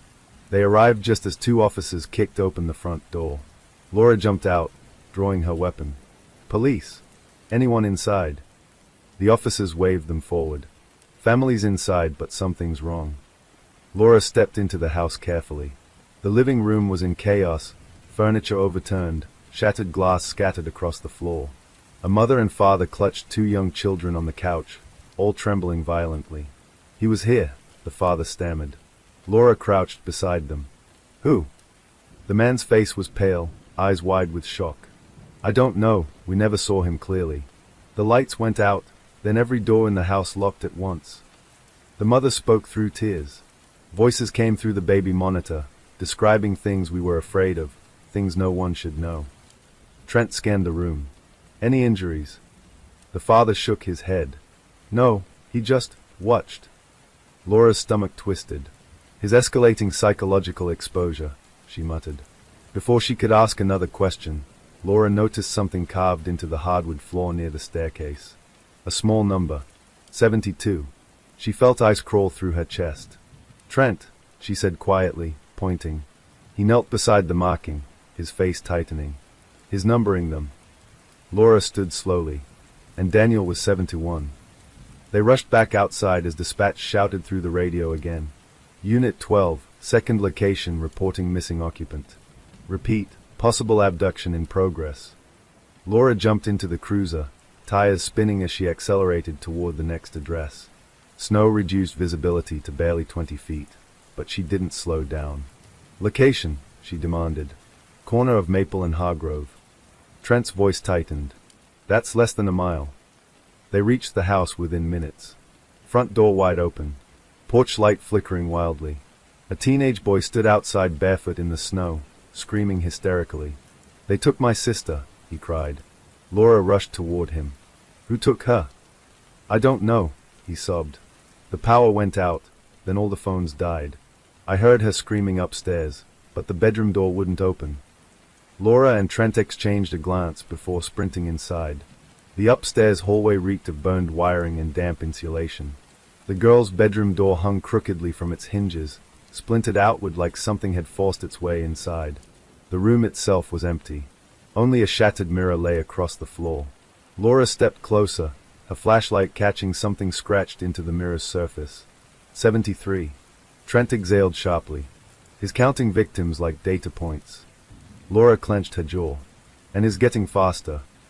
By midnight, Pine Hollow had become a war zone of flashing police lights and panicked emergency calls. Officers moved door-to-door warning residents while technicians scrambled to restore failing power grids. Inside the mobile command center parked near Town Hall, Laura studied the digital map with growing dread. 6 red dots had gone dark completely, indicating confirmed disappearances. "We're losing them," Trent said quietly. Laura didn't respond. Instead, she zoomed the map outward, studying the pattern of abductions. They formed a circle. And at the center of that circle sat St. Augustine Medical Center. "He's drawing them back to the hospital," she whispered. Trent leaned closer. "Why?" Laura stared at the pattern. "Because he wants everything centralized for Phase 2, maybe Phase 3. Before Trent could respond, a technician shouted from across the van. "Detective, we just intercepted a broadcast signal." Laura rushed over. The screen displayed static before slowly forming into Dr. Elias Voss's face once again. "Good evening, Pine Hollow," he said calmly. The feed appeared to be hijacking local emergency broadcast systems. Across town, televisions and phones flickered as his voice replaced weather alerts and news channels. "You are experiencing the second phase of behavioral revelation," Voss continued. "Your reactions will be documented with care and precision." Laura grabbed a microphone linked to the command system. "Voss, this ends tonight." He smiled faintly. "You are beginning to understand urgency, detective." The screen shifted, displaying a dimly lit corridor inside St. Augustine. Several figures sat restrained in chairs beneath surgical lights. Laura's breath caught. 6 people, including the teenage girl from Maple Street. Trent cursed. "He's showing them like trophies." Voss's voice softened. "Subjects 72 through 77. Fear responses escalating beautifully." Laura leaned closer to the monitor. "Let them go." "They volunteered," Voss replied calmly. "They were kidnapped." Trent shouted. Voss tilted his head slightly. "Kidnapping implies resistance. They followed fear precisely where it led them." Laura's voice hardened. You're sick? No, Voss replied. I am observant. The feed zoomed closer to the restrained victims. Each wore biometric monitoring devices strapped to their chests, recording heart rate, respiration, neurological activity. Daniel's terrified voice suddenly echoed behind Laura. His preparing extended exposure. Laura turned. Daniel stood in the command van doorway, wrapped in a hospital blanket, eyes filled with panic. You weren't supposed to be here, Trent said. Daniel ignored him, staring at the screen. He's moving to Phase 3. Laura turned back to the monitor. What's Phase 3? Daniel whispered, finalization. Voss's smile widened slightly. Your witness is remarkably perceptive, he said through the broadcast. Laura's pulse pounded. What does Phase 3 mean, Voss? Voss leaned closer to the camera. It means observation becomes participation. Suddenly, the video feed shifted again, this time showing live footage of Pine Hollow's mobile command center itself. Laura felt her blood turn cold as she saw her own reflection on the screen. Trent swore under his breath. He's watching us right now. Voss spoke softly. You have become invaluable research subjects, detectives. The screen flickered violently before displaying a new location, an underground chamber beneath St. Augustine filled with surgical equipment and surveillance monitors. At the center stood a single reinforced chair. Empty. For you, Voss said calmly. The broadcast cut to black. Silence filled the command van. Daniel's voice trembled. He's not just studying fear anymore, he's trying to transfer it, record it, preserve it. Laura grabbed her coat and weapon, adrenaline surging through her veins. Then we end this tonight. Trent nodded. Full tactical assault. Laura stared toward the silhouette of St. Augustine visible through the snowstorm. No, she said quietly. We go in first. Trent blinked. That's insane. Laura's voice hardened with cold certainty. He wants us inside. He's expecting it, which means he'll have every trap ready for a large force. Daniel stepped forward weakly. I know another entrance, one he showed me when he thought I was too sedated to remember. Laura met Trent's gaze. It was dangerous. It was reckless, and it was their only chance to save the victims before Phase 3 began. Laura nodded once. Show us. As snow buried Pine Hollow beneath a suffocating white silence, three figures prepared to walk directly into the heart of Dr. Elias Voss's nightmare. And this time, they weren't just hunting him. They were walking into his final experiment. The rain returned to Blackridge the night Detective Mara Ellison finally decided to break a rule she had followed her entire career. She stopped asking for permission. The drive to Deputy Harris Klein's abandoned lake cabin took nearly 40 minutes. The narrow forest road twisted through pine trees that clawed at the sky like skeletal fingers. Mara's headlights cut through thick mist rolling off Blackridge Lake, turning the world into a ghostly tunnel of silver fog and dark shadows. Beside her, Officer Daniel Ruiz sat stiffly, clutching the manila folder containing copies of the newly recovered case files, the ones found hidden inside Dr. Leonard Bell's office vent. Internal Affairs is going to crucify us if they find out we came here without a warrant, Ruiz said quietly. Mara kept her eyes on the road. If we wait for a warrant, the cabin will burn down or be cleaned out. You really think Klein kept something here? I think men like Klein never destroy evidence, Mara replied. They keep it close, like trophies. The car rolled to a stop near a rusted metal gate that hung crooked from a wooden fence. Beyond it, the cabin crouched at the lake's edge, dark, silent, and watching. It looked abandoned. But Mara had learned appearances in Blackridge were rarely honest. They stepped out into damp air heavy with the smell of wet pine and lake water. The wind carried faint ripples across the black surface of the lake, making it shimmer like oil under moonlight. Ruiz shivered. This place feels wrong. Good, Mara said, pulling a flashlight from her coat. That means we're close to the truth. The cabin door was unlocked. That alone made Ruiz uneasy. Wouldn't he lock it if he had something to hide? Ruiz whispered. Depends, Mara said, pushing the door open slowly. Sometimes leaving doors unlocked is meant to make people think there's nothing inside worth stealing. The hinges groaned as the door swung inward. Dust floated in the beam of Mara's flashlight. The interior smelled of mildew and stale smoke. Furniture sat covered with white sheets. Empty beer bottles lined the fireplace mantel, their labels faded and peeling. Ruiz moved cautiously behind her, hand resting on his holstered weapon. They searched room by room. Kitchen. Empty. Living room. Dust-covered and silent. 2 small bedrooms. Bare mattresses and moth-eaten blankets. Nothing. Ruiz exhaled. Maybe we're chasing ghosts. Mara paused near the hallway closet. Something tugged at her instincts. A faint scrape pattern on the wooden floor, like something heavy had been dragged repeatedly. She crouched, brushing dust aside. Beneath it, faint scratch marks formed parallel lines leading toward the closet door. "Help me with this," she said. Ruiz grabbed the closet handle and pulled. Inside hung several old jackets and fishing gear. Nothing unusual. But Mara stepped forward and tapped the back wall. The sound echoed hollow. Ruiz frowned. "That's not drywall." Mara shoved the coats aside and ran her fingers along the wooden paneling. Near the bottom corner, she found a tiny recessed latch. She pressed it. The panel shifted inward with a soft click. Ruiz stared. "You've got to be kidding me." They pulled the panel open together, revealing a narrow staircase descending into darkness. Cold air drifted upward, carrying the metallic scent Mara knew too well. Blood. The basement smelled like secrets rotting in concrete. Mara descended first, flashlight beams slicing through the darkness. Each step creaked beneath her boots.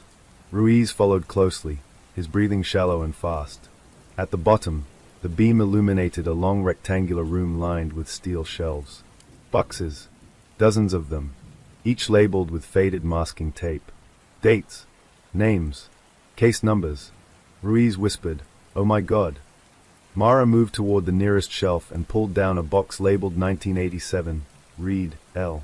Inside were yellowed photographs, police reports, autopsy summaries, and newspaper clippings about Laura Reed, Blackridge's first officially recorded missing child. Laura Reed's case had been ruled a runaway. Mara flipped through the documents quickly. Scribbled notes appeared in red ink along the margins, observations that didn't exist in official reports. Subject last seen near riverbank. Body weight inconsistent with river current theory. Potential burial site moved. Ruiz swallowed. "Those are investigative notes." "Not official ones," Mara said. "Personal." She opened another box. 1994, Santos, Miguel. Another missing person case. Also ruled accidental drowning. More red ink notes. More contradictions. Mara's pulse quickened as realization settled in.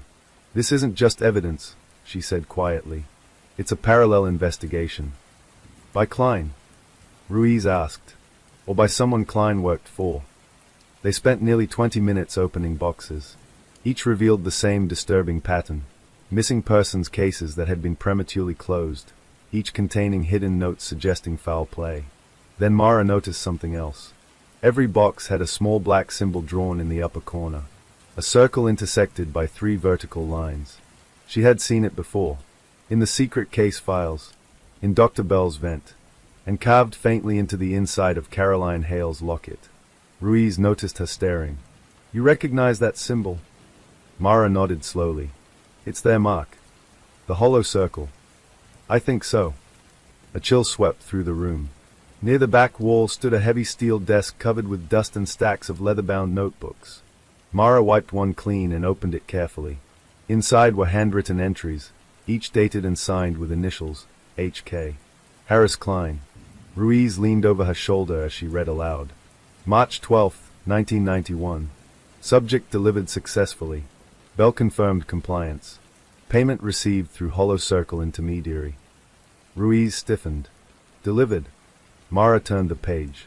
September 2nd, 1994. Santos child relocated per instructions. Disposal handled by Bell. Her stomach twisted. They weren't covering up deaths. They were facilitating them. She flipped further. January 17th, 2001. Ellison investigation monitored. Containment strategy successful. Mara froze. Ruiz looked at her. "Ellison, that's your last name." Her hands trembled slightly as she scanned the entry. Target, Thomas Ellison. Suspicion level elevated after riverbank discovery.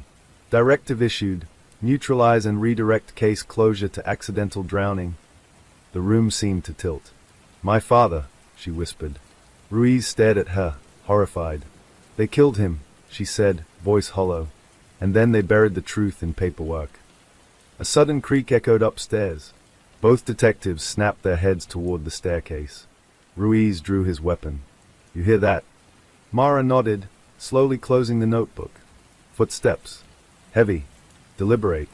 Someone was inside the cabin. Mara extinguished her flashlight instantly, plunging the basement into darkness. They crouched behind the steel desk as the footsteps moved across the living room above them. Boards groaned.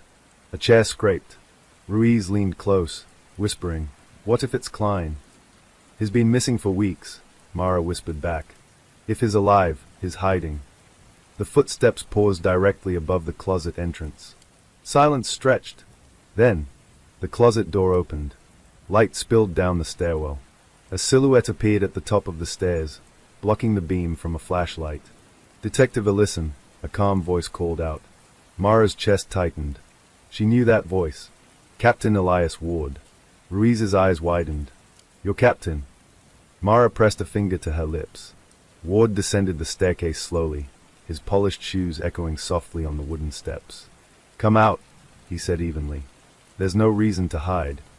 Mara rose carefully from behind the desk, stepping into the dim light. Ruiz followed, weapon still raised. Ward reached the bottom and smiled faintly, as if he had expected them all along. "I was hoping you'd find this place," he said. Mara's voice was ice. "How long have you known about it?" Ward glanced around the basement with casual familiarity. "Long enough to know it needed to stay buried." Ruiz stepped forward. "You're under arrest, Captain." Ward raised a hand, and Ruiz froze as he noticed two additional figures appear at the top of the stairs, armed men in dark clothing, faces shadowed. "You should put the gun down, officer," Ward said calmly. "This doesn't have to end badly."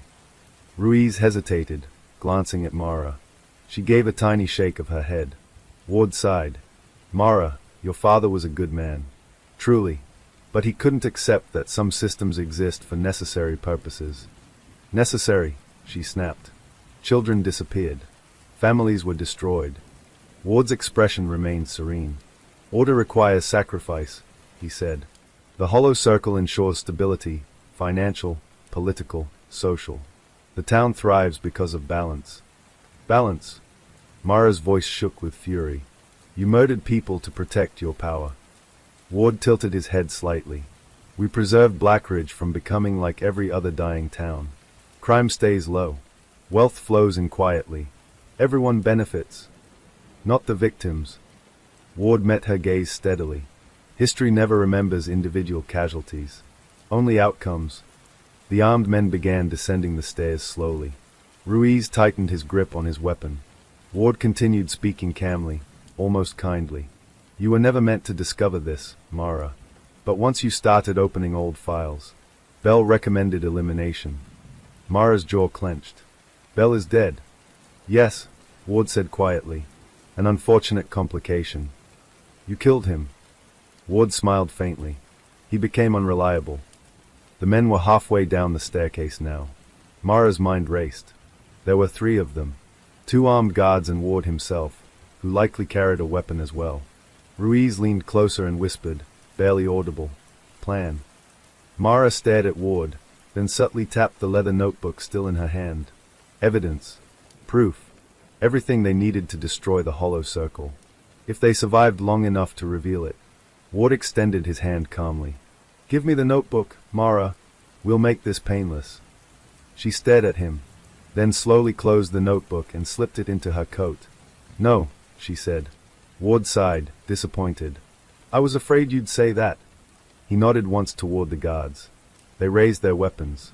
Ruiz lifted his gun simultaneously. The basement air thickened with tension, each breath sharp and heavy. Ward's voice dropped to a whisper. "You should have let the past stay buried." Mara's finger tightened around her trigger. "My father didn't," she said. A gunshot exploded in the confined space, and everything descended into chaos. Mara dove behind the steel desk as bullets tore through shelves, sending boxes crashing to the floor. Ruiz fired back, forcing one of the guards to stumble halfway down the stairs. Paper scattered everywhere, decades of secrets flying like wounded birds through the basement. Ward disappeared behind the staircase railing, shouting commands. Ruiz fired again, hitting a light fixture. Sparks burst, plunging the room into flickering darkness. Mara crawled across the floor, clutching the notebook tightly. If she lost it, everything ended. Another gunshot rang out, followed by Ruiz's grunt of pain. "Ruiz," she shouted. "I'm hit, but I'm okay," he gasped from somewhere behind an overturned shelf. Ward's voice echoed sharply. "Alive or dead, take the book." Footsteps thundered down the stairs. Mara rose, firing blindly toward the staircase as she sprinted toward the basement's far wall, searching desperately for another exit. A flashlight beam flickered across the concrete and caught the outline of a metal door hidden behind stacked crates. Hope surged through her veins. She kicked the crates aside and grabbed the handle. Locked. Behind her, boots pounded closer. Ruiz shouted, firing again. Mara slammed her shoulder into the door once. Twice. The lock groaned but held. A shadow lunged toward her. She turned and fired. The guard collapsed just feet away. Ward's furious shout echoed behind him. Mara slammed into the door one final time. The lock snapped. The door burst open, revealing a narrow tunnel leading into darkness beneath the lake shore. "Mara!" Ruiz yelled, stumbling toward her, blood soaking his sleeve. She grabbed his arm and pulled him into the tunnel. Behind them, Ward's voice roared with rage as they disappeared into the black passage. The door slammed shut. Gunfire echoed uselessly against steel. They ran blindly through the narrow tunnel, water dripping from the ceiling, the air growing colder with every step. Mara's lungs burned. Ruiz staggered beside her, bleeding but determined. Behind them, distant pounding echoed as Ward's men tried to break through the basement door. Mara tightened her grip on the notebook inside her coat. For the first time, she held undeniable proof. Proof of murder. Proof of corruption. Proof of the hollow circle. But she also knew one terrifying truth. They weren't just exposing a conspiracy. They were now running from an entire hidden empire. And the hollow circle would not stop until they were silenced forever. The tunnel smelled of rust, damp stone, and stagnant lake water. Every step echoed too loudly, bouncing off the narrow concrete walls as Mara and Ruiz pushed deeper into darkness. Ruiz stumbled again. Mara caught him before he collapsed. "Stay with me," she whispered urgently. "I'm good," he muttered through clenched teeth, though the blood soaking his sleeve told a different story. Mara stopped briefly, shining her flashlight across his arm. The bullet had grazed through the outer muscle, painful, messy, but not immediately fatal. "You're lucky," she said, tearing a strip from her undershirt and tying it tightly around the wound. "You still owe me paperwork after this." Ruiz forced a weak laugh. "That might be the worst motivation speech I've ever heard." Behind them, faint metallic banging echoed through the tunnel. Ward's men were forcing their way in. "We don't have time," Mara said, helping Ruiz stand again. "Move." The tunnel sloped upward gradually, curving beneath the shoreline. Water pooled along the floor, soaking their boots with every step. The air grew fresher the farther they climbed, carrying the distant scent of pine trees and open night air. Finally, a faint silver glow appeared ahead. An exit! Mara quickened her pace, nearly dragging Ruiz with her. They burst through a rusted grate concealed behind a thick curtain of lake reeds and stumbled onto the muddy shoreline nearly 50 yards from the cabin. Cold wind slapped against them. Ruiz collapsed to one knee, gasping. Mara scanned the dark lake surface. The cabin lights flickered through trees behind them, partially hidden by fog. "We can't go back to town," Ruiz said hoarsely. "Ward will lock down the entire department." "I know," Mara replied, helping him stand again. "Which means we go somewhere he won't expect." She reached into her coat and touched the leather notebook. The weight of it felt heavier than steel. They reached Mara's car parked half a mile down the forest road. She drove without headlights for nearly 2 miles before finally turning them back on once they reached the main highway. Ruiz leaned his head against the window, pale but conscious. "Where are we going?" he asked. Mara hesitated. There was only one person left in Blackridge she might trust. And trusting anyone right now felt like gambling with her life. "Evelyn Shaw," she said finally. Ruiz blinked. "The retired archivist. She's been cataloging town records for 40 years. If the Hollow Circle existed for decades, she may know something, or at least know where to hide us." Ruiz nodded slowly. Better odds than staying alive in the police station. Evelyn Shaw's house sat on the far edge of Blackridge, perched on a hillside overlooking the river valley. It was an old Victorian home surrounded by towering oak trees and rusted iron fencing that groaned in the wind. Mara knocked twice. The porch light flicked on instantly. The door opened just a crack before Evelyn's sharp gray eyes peered out. "You look like death found you and changed its mind," the elderly woman said bluntly. "We need help," Mara replied. Evelyn studied her for a long moment, then opened the door fully. "Come inside before someone sees you." Evelyn worked with silent efficiency. Within minutes, Ruiz's wound was cleaned and bandaged properly. "You've been shot worse," Evelyn said dryly as she tied the gauze. "Stop grimacing." Ruiz winced anyway. Mara paced the living room, adrenaline still coursing through her veins. Old bookshelves lined every wall, filled with town registries, historical maps, and decades of archived newspapers. Evelyn approached her slowly. "You found something," she said. Mara removed the leather notebook from her coat and handed it over. Evelyn opened it, and her face drained of color. "I hope this didn't still exist," she whispered. "So you know about them," Mara said. Evelyn closed the notebook carefully and looked at her with quiet dread. "Yes," she said. "I know about the hollow circle." Silence swallowed the room. Ruiz sat up straighter despite the pain. "You're telling me you knew about a secret organization kidnapping and murdering people for decades, and you said nothing?" he asked. Evelyn met his gaze calmly. "I said nothing because everyone who tried to speak disappeared," she replied. Mara leaned forward. "Who are they, Evelyn? We need names." Evelyn hesitated, walking toward a large oak cabinet near the fireplace. She unlocked it and pulled out an ancient rolled map tied with black ribbon. She spread it across the table. It was a detailed map of Blackridge and surrounding counties, but covered with handwritten markings, circles, lines, and symbols Mara instantly recognized. The hollow circle's symbol appeared repeatedly across key locations. Hospitals, government offices, real estate firms, shipping yards. "They're not just a local cult," Evelyn said quietly. "They're a network." Ruiz stared. "How big?" "Large enough to control the town council, influence state investigations, and erase entire families from public memory." Mara's chest tightened. "And Captain Ward?" Evelyn pointed to a symbol drawn over the Blackridge Police Department. "He's one of their high-ranking enforcers." Mara wasn't surprised anymore. But the next words nearly shattered her. "Your father discovered them 30 years ago," Evelyn said softly. Mara felt the air leave her lungs. Evelyn continued carefully. "Thomas Ellison came to me in secret. He found missing case files and strange financial transfers between town officials. He believed there was a group orchestrating it all." Mara's voice trembled. "Why didn't he expose them?" "He tried," Evelyn said. "But he underestimated how deep the circle ran. They discredited him, destroyed his evidence, and eventually, they killed him," Mara finished quietly. Evelyn nodded. "They staged his drowning to look like an accident. The same method they've used for decades." Ruiz cursed under his breath. Mara stared down at the map, her mind spinning. "How do we stop them?" she asked. Evelyn's expression hardened. "You don't stop the hollow circle by arresting one man," she said. "You destroy their foundation." "And how do we do that?" Evelyn tapped the center of the map. "The ledger." Mara frowned. "Another ledger." Evelyn nodded. "Klein's notebook is a field log, records of operations. But the real power lies in the master ledger. It contains financial records, member identities, political bribery trails, everything."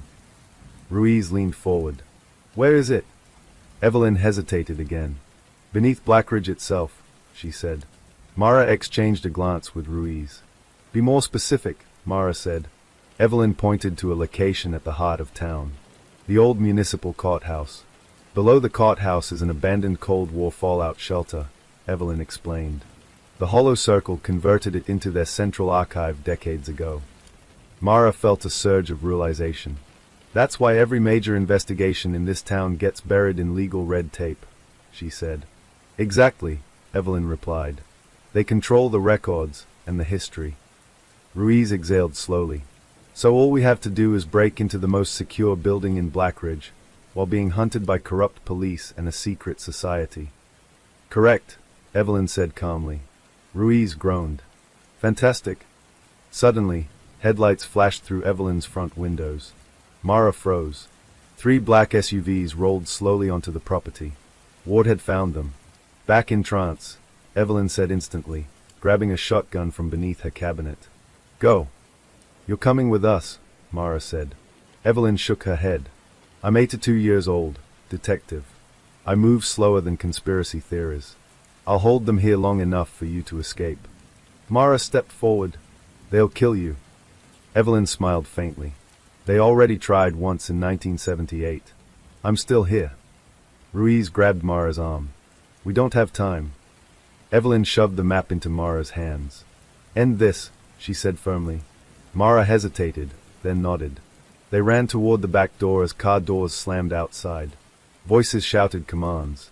Mara and Ruiz slipped into the backyard just as Evelyn cocked the shotgun behind them. They sprinted into the tree line. Seconds later, gunfire exploded from the house. Mara didn't turn around. She couldn't. They ran until the sounds faded into the distance. Ruiz nearly collapsed again as they reached Mara's car parked along a gravel service road. She shoved him into the passenger seat and started the engine. Courthouse? Ruiz asked weakly. Mara gripped the steering wheel tightly. Yes. Blackridge Courthouse loomed ahead like a silent monument to secrets. Its tall stone columns glowed under streetlights, casting long shadows across the empty parking lot. Mara parked behind the building near the record's entrance. Ruiz checked his weapon, wincing as he moved his injured arm. You realize we're walking into their headquarters, he said. I know. They'll be waiting. Probably. Ruiz smirked faintly. Just checking. Mara unfolded Evelyn's map, locating the hidden access point marked beneath the building's rear archives room. They slipped inside through a maintenance door Ruiz forced open with his badge and a borrowed crowbar. The courthouse interior was silent, too silent. Mara's footsteps echoed softly across marble floors as they moved toward the basement archive corridor. Every shadow felt alive. Every hallway felt watched. They reached the archive room and began searching for the concealed shelter entrance described on the map. Behind a row of filing cabinets, Mara found a steel hatch embedded in the floor. She pried it open slowly. A metal ladder descended into darkness. Ruiz exhaled. Ladies first. Mara holstered her weapon, tightened her grip on the notebook, and climbed down. The fallout shelter was massive. Concrete corridors stretched outward like underground veins, lined with rusted emergency lights flickering weakly overhead. But unlike the abandoned shelters she expected, this one was active. Rows of modern filing systems filled the central chamber. Computer servers hummed quietly against one wall. Security cameras blinked red from ceiling corners. And at the far end stood a circular steel vault door engraved with the hollow circle symbol. Ruiz stared. That has to be it. Mara stepped forward cautiously, but before she could reach the vault, lights blazed on suddenly, flooding the chamber in harsh white brilliance. Slow applause echoed from behind them. Mara turned slowly. Captain Elias Ward stepped out from the shadows, flanked by 4 armed guards. His expression was calm, almost impressed. I underestimated you, he said. Ruiz raised his weapon instantly. Ward smiled faintly. You're too late, he continued. Mara's heart pounded. Ward gestured toward the vault. The ledger is inside, he said. And unfortunately, so are several members of the Hollow Circle's leadership. Mara's blood ran cold. Ward's smile widened slightly. They are very eager to meet the detective who refuses to stay buried. The guards raised their weapons. Ward stepped aside, revealing a group of shadowed figures emerging behind him. Powerful men and women whose faces Mara recognized from town leadership, business empires, and state government. The Hollow Circle had assembled, and Mara realized with terrifying clarity. This wasn't an ambush. It was a trial. The underground chamber pulsed with sterile white light as Mara and Ellison stood face to face with the leaders of the Hollow Circle. The air felt heavier than the concrete walls surrounding them, thick with decades of buried corruption and carefully hidden murder. Captain Elias Ward stood calmly at the center of the chamber, his posture relaxed, hands folded neatly behind his back like he was overseeing a routine department meeting instead of an execution. Around him, 5 figures stepped forward slowly from the shadows. Mara recognized each of them instantly. Mayor Harold Langston, Judge Marianne Crowley, Hospital Director Samuel Reeves, shipping magnate Douglas Ferrin, and State Senator Lionel Graves, the very people who shaped Blackridge's laws, economy, and justice system. Ruiz cursed under his breath beside her. We just walked into the entire power structure of this town. Ward's faint smile widened. Yes, he said calmly. You did. Mara refused to lower her weapon, though her pulse thundered in her ears. She could feel Ruiz shifting slightly beside her, adjusting his stance despite the injury that had already soaked his bandage crimson. Mayor Langston stepped forward, his polished shoes echoing softly against the concrete floor. Detective Ellison, he said pleasantly, as if greeting her at a charity gala. You've caused us considerable inconvenience. Mara's voice was steady, ice-cold. You've murdered people for decades. Judge Crowley sighed softly. Such a harsh interpretation of historical necessity. Historical necessity, Ruiz snapped. Senator Graves stepped forward next, his expensive suit flawless even in the underground bunker. Blackridge thrives because we maintain order, he said calmly. Our investments, our partnerships, our industries, they rely on stability. The hollow circle ensures that instability is removed before it spreads. Mara's grip tightened around her weapon. You're talking about human beings. We're talking about sacrifice, Ferrin replied bluntly. Mara stepped forward slowly. My father uncovered you, she said, her voice trembling with suppressed fury. You killed him to keep your secret. Hospital Director Reeves nodded almost respectfully. Thomas Ellison was persistent, he admitted. But he lacked perspective. He believed truth alone creates justice. And you believe murder creates progress. Mara demanded. Ward spoke again, his voice smooth and almost soothing. We believe survival requires difficult choices, detective. Ruiz laughed bitterly. That's what every monster says before history remembers them as monsters. Ward tilted his head slightly. History is written by those who survive, Officer Ruiz. Mara slowly reached into her coat. Every guard tensed instantly, raising their weapons higher. But she pulled out only the leather notebook and held it up for them to see. This is Klein's field ledger, she said. Every victim, every operation, every ritual. Ward's expression flickered for the first time. And Evelyn Shaw's map led us here, Mara continued. Judge Crowley's eyes darkened slightly. Evelyn was supposed to die decades ago, she muttered. Mara's voice hardened. She didn't. And neither will your secrets. Senator Graves smiled faintly. You assume you're leaving here alive. Mara met his gaze evenly. No, she said quietly. I assume none of us are. Ruiz glanced sideways at her, confused, but Mara subtly shifted her stance, nudging her coat open slightly. Inside, barely visible beneath the fabric, a small blinking transmitter glowed faint blue. Ruiz's eyes widened slightly as he realized. Back up! Ward noticed the movement. His eyes narrowed instantly. You came prepared, he said softly. Mara didn't respond. Instead, she slowly backed toward the vault door engraved with the hollow circle symbol. You built this empire on fear, she said, her voice echoing across the chamber. You erased families. You silenced investigations. You buried history itself. Mayor Langston scoffed. And yet Blackridge prospers. Prosperity built on graves always collapses, Mara replied. Ward raised his hand slightly. The guards stepped closer, tightening their formation around Mara and Ruiz. You've demonstrated admirable resilience, Ward said calmly. But this ends now.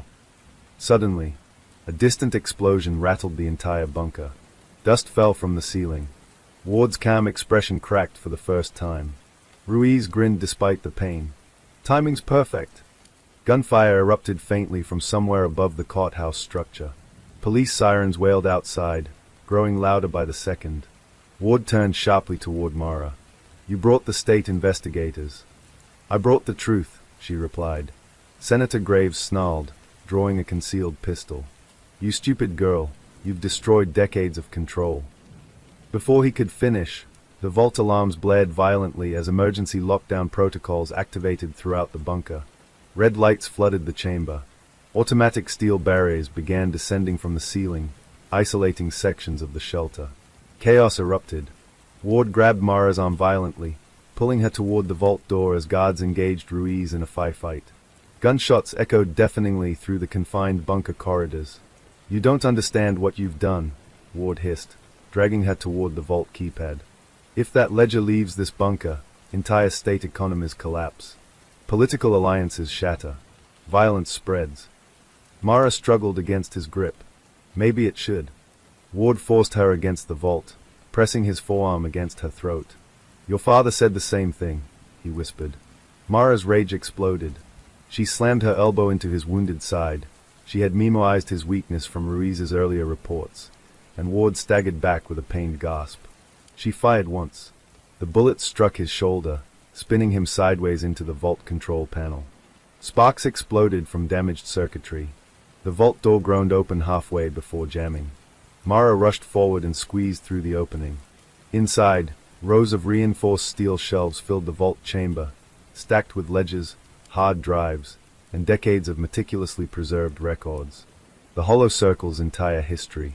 Ward staggered in behind her, blood staining his uniform. "You think exposing this saves anyone?" he snarled. "It will destroy everything." Mara grabbed the master ledger from the central pedestal, thick, ancient, bound in black leather.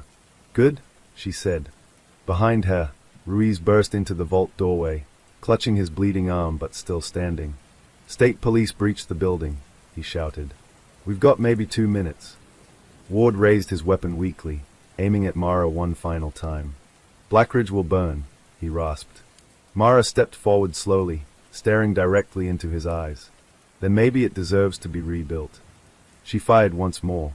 Ward collapsed beside the vault entrance, his weapon clattering across the floor. Silence followed.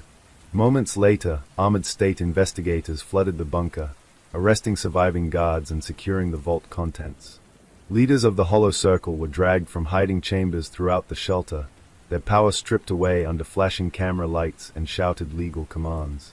Mara stood silently as officers catalogued the evidence she held in her hands. The ledger felt heavier than any weapon she had ever carried. Ruiz limped beside her, pale but smiling faintly. "You just dismantled a secret society older than both of us," he said. Mara stared at the endless rows of confiscated records. "No," she replied quietly. "We exposed it. Dismantling it will take years." Weeks later, Blackridge stood under national investigation. Federal agents flooded the town. Arrests spread across government offices, financial institutions, and law enforcement agencies connected to the Hollow Circle. Mayor Langston, Senator Graves, Judge Crowley, Ferrin, Reeves, all charged. Public outrage consumed the town as families finally learned the truth behind decades of disappearances. Mara stood alone beside the river where her father's body had been found 30 years earlier. Snow melted slowly along the shoreline, revealing frozen grass beneath the thaw. Ruiz approached quietly behind her. "I'm still in a sling." "You okay?" he asked. Mara watched the water move silently past. "For the first time in my life." "I think I am," she said. Ruiz nodded slowly. "You know," he added, "there's talk of offering you the captain's position once the department is rebuilt." Mara shook her head faintly. "I'm not sure Blackridge needs another captain yet," she said. "It needs truth first." Ruiz smiled. "Your father would have been proud." Mara swallowed hard but didn't respond. That night, as investigators continued clearing the courthouse bunker, a junior federal agent opened one final sealed storage locker hidden deep within the shelter archives. Inside sat a small steel case marked with unfamiliar symbols. The agent opened it carefully. Inside rested a second ledger, older, darker, bound in cracked red leather. Its first page contained only 3 words written in faded ink. "The Outer Circle," and beneath it, a list of towns, including several far beyond Blackridge. The agent stared in stunned silence as realization slowly spread across his face. The Hollow Circle had never been alone. Miles away, Mara stood on her apartment balcony overlooking the quiet, recovering town. She held her father's badge in one hand, the night wind brushing against her face. For the first time, Blackridge felt honest, but somewhere deep inside her, an uneasy feeling stirred. Like something unfinished. Like shadows retreating only long enough to gather again. Mara closed her eyes briefly. And far below, unseen beneath courthouse floors and forgotten bunkers, The echoes of buried secrets waited patiently for the next truth brave enough to uncover them. Story 2. Raven Creek was the kind of town that prided itself on its quiet streets, maple-lined avenues, and the illusion that nothing ever went wrong.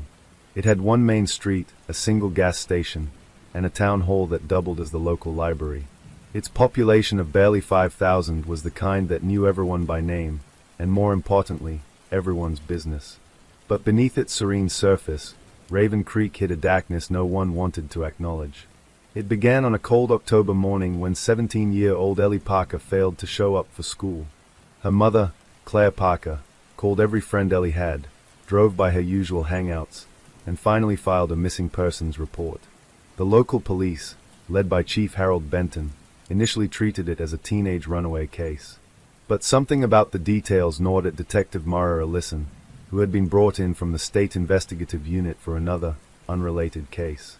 Ellie's room showed no signs of struggle. Her backpack, wallet, and cell phone lay neatly on her bed. On the desk, a notebook was open, its last entry detailing her fascination with the old Raven Creek Asylum, which had been shut down decades earlier after a series of unexplained deaths. She wrote about hearing rumors that the grounds were still used at night, though the asylum had been abandoned for 30 years. Mara felt a chill as she read the notebook. There was an unsettling pattern she recognized immediately. The missing had often been the curious, the inquisitive, the ones who asked questions. Ellie's disappearance didn't feel random. It felt calculated. The investigation began quietly, but the town's veneer of normalcy started to crack when another teenager went missing, a boy named Jason Myers, known for sneaking into the abandoned asylum as a dare.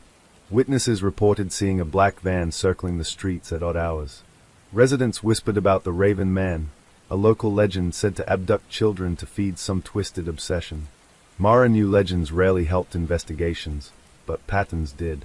She spent nights combing through decades of old case files, unearthing reports of missing teenagers dating back to the 1970s.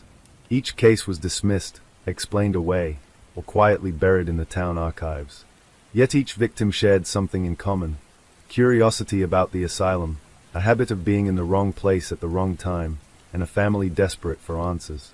The first breakthrough came when Mara discovered a series of letters hidden in the town archives, anonymous notes detailing observations about the missing children, their habits, and the family's responses. One letter was different, written in a hurried scrawl. It mentioned a new apprentice and a plan that would ensure the cycle continued. Mara's gut twisted. This wasn't just a random abductor. This was someone meticulous, organized, and possibly working with others. By the time night fell over Raven Creek, a thick fog had rolled in from the nearby mountains.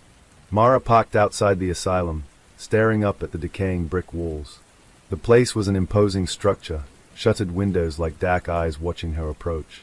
Something about it felt alive, waiting. She didn't yet know that stepping through those gates would pull her into a nightmare that had been festering in Raven Creek for decades, a network of secrets, manipulation, and a predator whose patience spanned generations. And by the time Mara left that night, she was certain of one thing: the disappearance of Ellie Parker was only the beginning. The morning fog clung to Raven Creek like a shroud, curling around lampposts and the skeletal remains of maple trees. Detective Mara Ellison's rental car crunched over wet leaves as she drove along the narrow road leading to the abandoned asylum. It had been boarded up for decades, but Mara knew from prior cases that places like this never truly slept. They simply waited. The air inside the car smelled faintly of coffee and old leather as Mara reviewed her notes. Ellie Parker had disappeared 3 nights ago, and Jason Myers the night after. 2 teenagers in a town that prided itself on safety, gone without a trace. Patterns emerged in Mara's mind, each one colder and more deliberate than the last. Ellie's notebook had been the first clue, a curious teen, fascinated by the asylum, scribbling notes about its past horrors. Then the letters in the town archives, hidden in a forgotten ledger, revealed surveillance and planning. Someone had been watching these children for years, waiting for them to venture too close to the asylum's crumbling walls. Mara parked near the ivy-choked perimeter fence. The asylum loomed, its red brick walls mottled with black and green from decades of decay. Broken windows stared like vacant eyes. The main gate sagged, rusted hinges threatening to collapse at the slightest touch. She stepped out, flashlight in hand, boots crunching on the gravel path. Every instinct screamed caution, but Mara had learned the hard way that monsters thrived on patience, and she intended to match it. The interior of the asylum was a labyrinth of peeling paint, graffiti, and rotting wood. Mara's flashlight beam cut through the darkness, illuminating the remains of long-abandoned offices and classrooms. Rusted gurneys, broken chairs, and scattered files littered the floor. The walls seemed to echo faintly, carrying the whispers of decades of suffering. Mara felt her pulse quicken. She moved methodically, scanning every corner, every shadow. The building had been empty for years, but she knew better than to trust appearances. A sudden scraping noise came from the upper floor. Mara froze. Footsteps, or merely the building settling. She tightened her grip on the flashlight and edged toward the staircase, each step groaning beneath her weight. Halfway up, she spotted movement, a faint shadow crossing the far corridor. She paused, listening. Nothing. Then a soft click echoed from the ceiling above, followed by a faint metallic scent, like oil or rusted metal. Someone had been here recently. Her instincts screamed that she was not alone. Back in town, Officer Daniel Ruiz was digging through old police reports at the station, cross-referencing each missing person with newspaper clippings, asylum records, and town council minutes. What he discovered made his stomach turn. Each disappearance over the past 50 years had connections to the asylum, either directly or indirectly. Teenagers who dared to explore the building, children whose parents questioned the town's strange patterns, even a few adults who had been in the vicinity of the asylum for work or research. They all vanished. Ruiz's fingers hovered over the keyboard as he made a chilling realization. The disappearances were methodical, calculated, and remarkably consistent. No one had ever been caught, no one had ever confessed, and no one had ever been held accountable. It wasn't just a serial predator, it was an institution of terror, hidden in plain sight. Mara continued her careful exploration, moving from corridor to corridor. She entered what had once been the asylum's administrative office. Dusty files lined shelves, though many had been stripped of useful information decades ago. One drawer, however, was sealed with a rusty lock. Mara pried it open, revealing a small stack of folders containing patient records from the late 1970s. Most were mundane, medical histories, family contacts, but one stood out. It was labeled simply, Parker, Observation Notes. Her heart tightened. She recognized the handwriting immediately, the same as the letters Ruiz had found in the town archives. Someone had been documenting families, recording behaviors, marking potential targets. Flipping through the folder, Mara found notes on children who had gone missing, and disturbing entries about their interests, habits, and movements. One line chilled her to the bone. Target curious, will approach asylum grounds. Observe at night. Ensure discretion. Apprentice in training. Apprentice. Mara's stomach knotted. This wasn't just a single predator, it was a network, perhaps even generational. Someone was grooming others to continue these abductions. A loud crash echoed from the second floor. Mara froze, flashlight trembling slightly. Footsteps again, deliberate, heavy. She crouched behind a fallen desk, scanning the shadows. Then she saw it, a figure moving between the corridors, too fast to be casual. The intruder wore dark clothing, a hood concealing their face. They paused for a moment, looking directly in her direction, before disappearing into the darkness. Mara chased after, her boots striking the cracked tiles. She reached the end of the hallway, empty. The building was silent again, save for the wind whistling through broken windows. She realized the figure had been testing her, gauging her reaction. Someone inside knew she had arrived. Someone inside wanted her here. Meanwhile, Ruiz traced the latest black van sightings. Reports from residents, traffic cameras, and even eyewitness accounts painted a horrifying picture. The van moved almost nightly around the town, pausing near homes of teenagers who had shown curiosity about the asylum or been friends with other missing teens. And then there was the connection to the Parker family. Ellie had been particularly fascinated by old maps of the asylum grounds. Jason Myers had spoken about seeing lights at night, about shadows moving along the corridors where no one should have been. Mara's discoveries inside the asylum, combined with Ruiz's research, painted a terrifying picture. The hollow circle, or whatever name they used, was not merely an abductor operating alone. They had a surveillance network, they had apprentices, and they were patient enough to wait years to strike. Back inside the asylum, Mara continued exploring. She discovered an old stairwell leading down to a small basement. The air grew colder as she descended, the smell of mildew and rust stronger. In the corner, she found a sealed metal cabinet. Using her flashlight, she discovered a small key taped to the underside of a loose floorboard nearby. The cabinet contained journals, handwritten, yellowed with age. The first few pages were written in meticulous script, detailing disappearances, methods, and even financial notes about the families targeted. One name leapt off the page: Raven Creek Council. Someone high up had been funding, directing, and protecting these operations for decades. The journal's entries continued up to the 1990s, with references to new blood, apprentices, and continued surveillance. One note in particular made Mara shiver. The cycle continues. The apprentice is ready to assume full responsibility. Ensure discretion. The town must remain ignorant. The handwriting changed mid-page, newer, rushed, almost panicked. Unexpected visitors. The detective is here. We may need to accelerate the schedule. Mara's mind raced. This confirmed what she had suspected. The disappearances were no accident, no random abductions. This was a system, and the system was still active. Ellie Parker's disappearance was part of an ongoing, centuries-long cycle. Her flashlight flickered as she scanned the journals. One entry caught her eye, a map of hidden passageways within the asylum grounds, tunnels that led to old maintenance rooms, sewers, and nearby forests. These passages would allow someone to move in and out undetected, a perfect route for abductions. Mara copied the map carefully into her notebook. If she could trace these passages, she might have a chance of finding Ellie and Jason before it was too late. Night fell fully over Raven Creek. Mara emerged from the asylum, her clothes soaked with sweat and dirt. She met Ruiz near the car, handing over the journals. "We're dealing with something much bigger than we realized," she said. Ruiz nodded grimly. "The van, the apprentices, the surveillance, this is organized. And they've been at it for decades."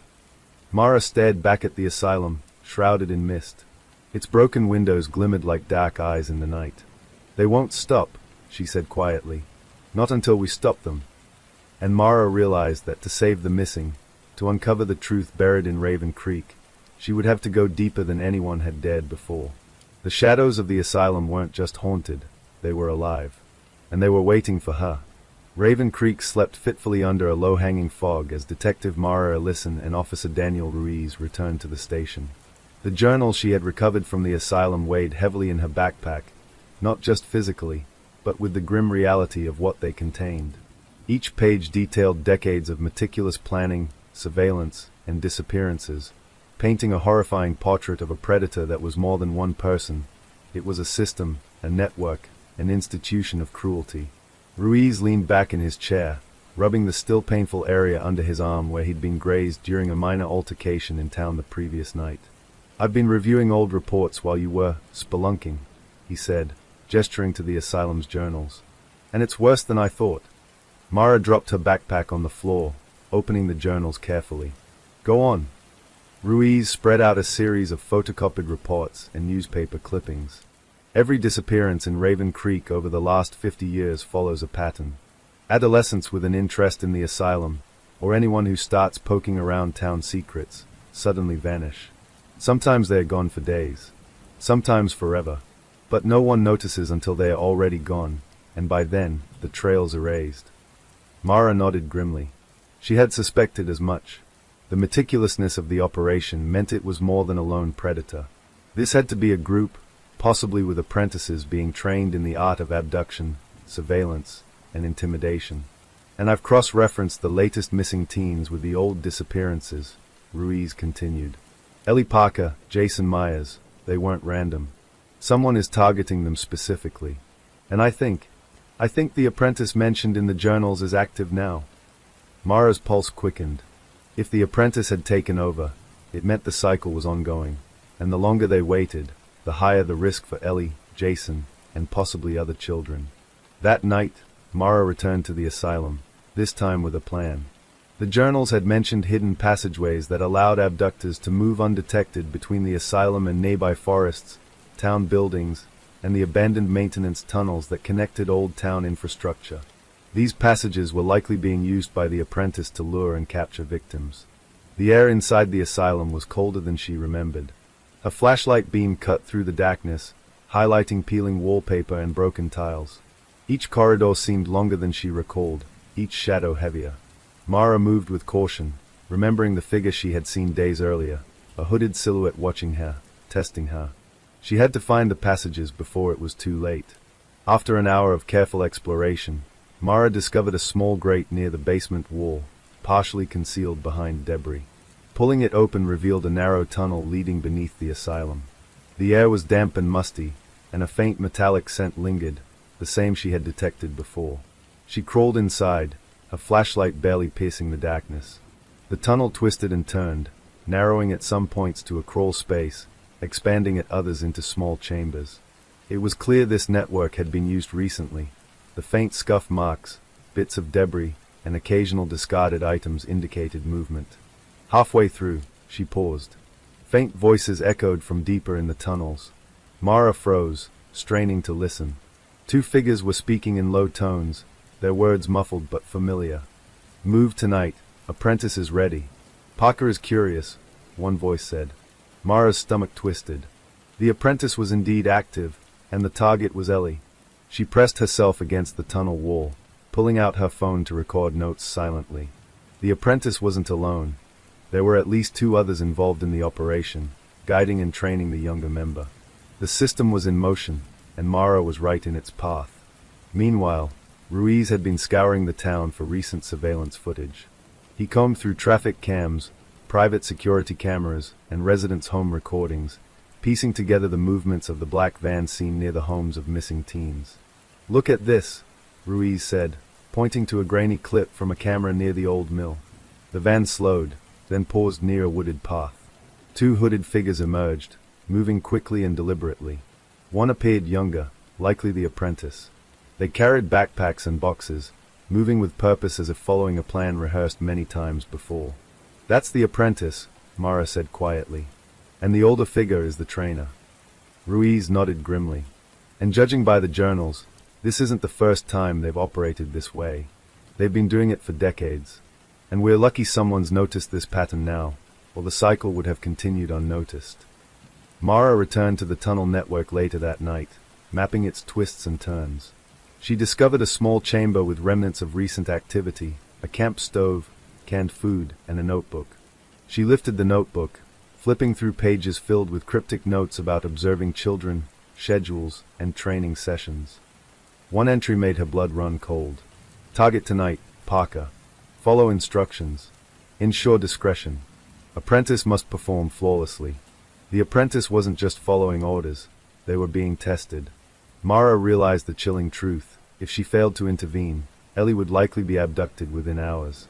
She returned to Ruiz with her findings. "The apprentice is about to act," she said.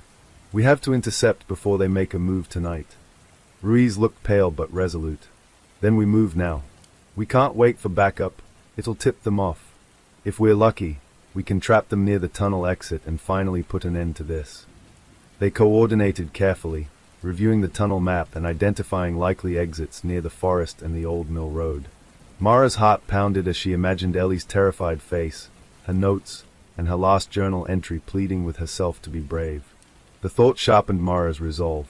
By dusk, they were in position near the mill, hidden among the dense forest trees. The black van appeared just as Ruiz had predicted, slowing down near the path Mara had scouted. Two figures emerged, the trainer and the apprentice, carrying backpacks. Mara signaled Ruiz. He nodded, readying his weapon. They waited silently, every muscle tensed. The apprentice paused at the tree line, glancing toward the mill. Something about the posture made Mara recognize hesitation.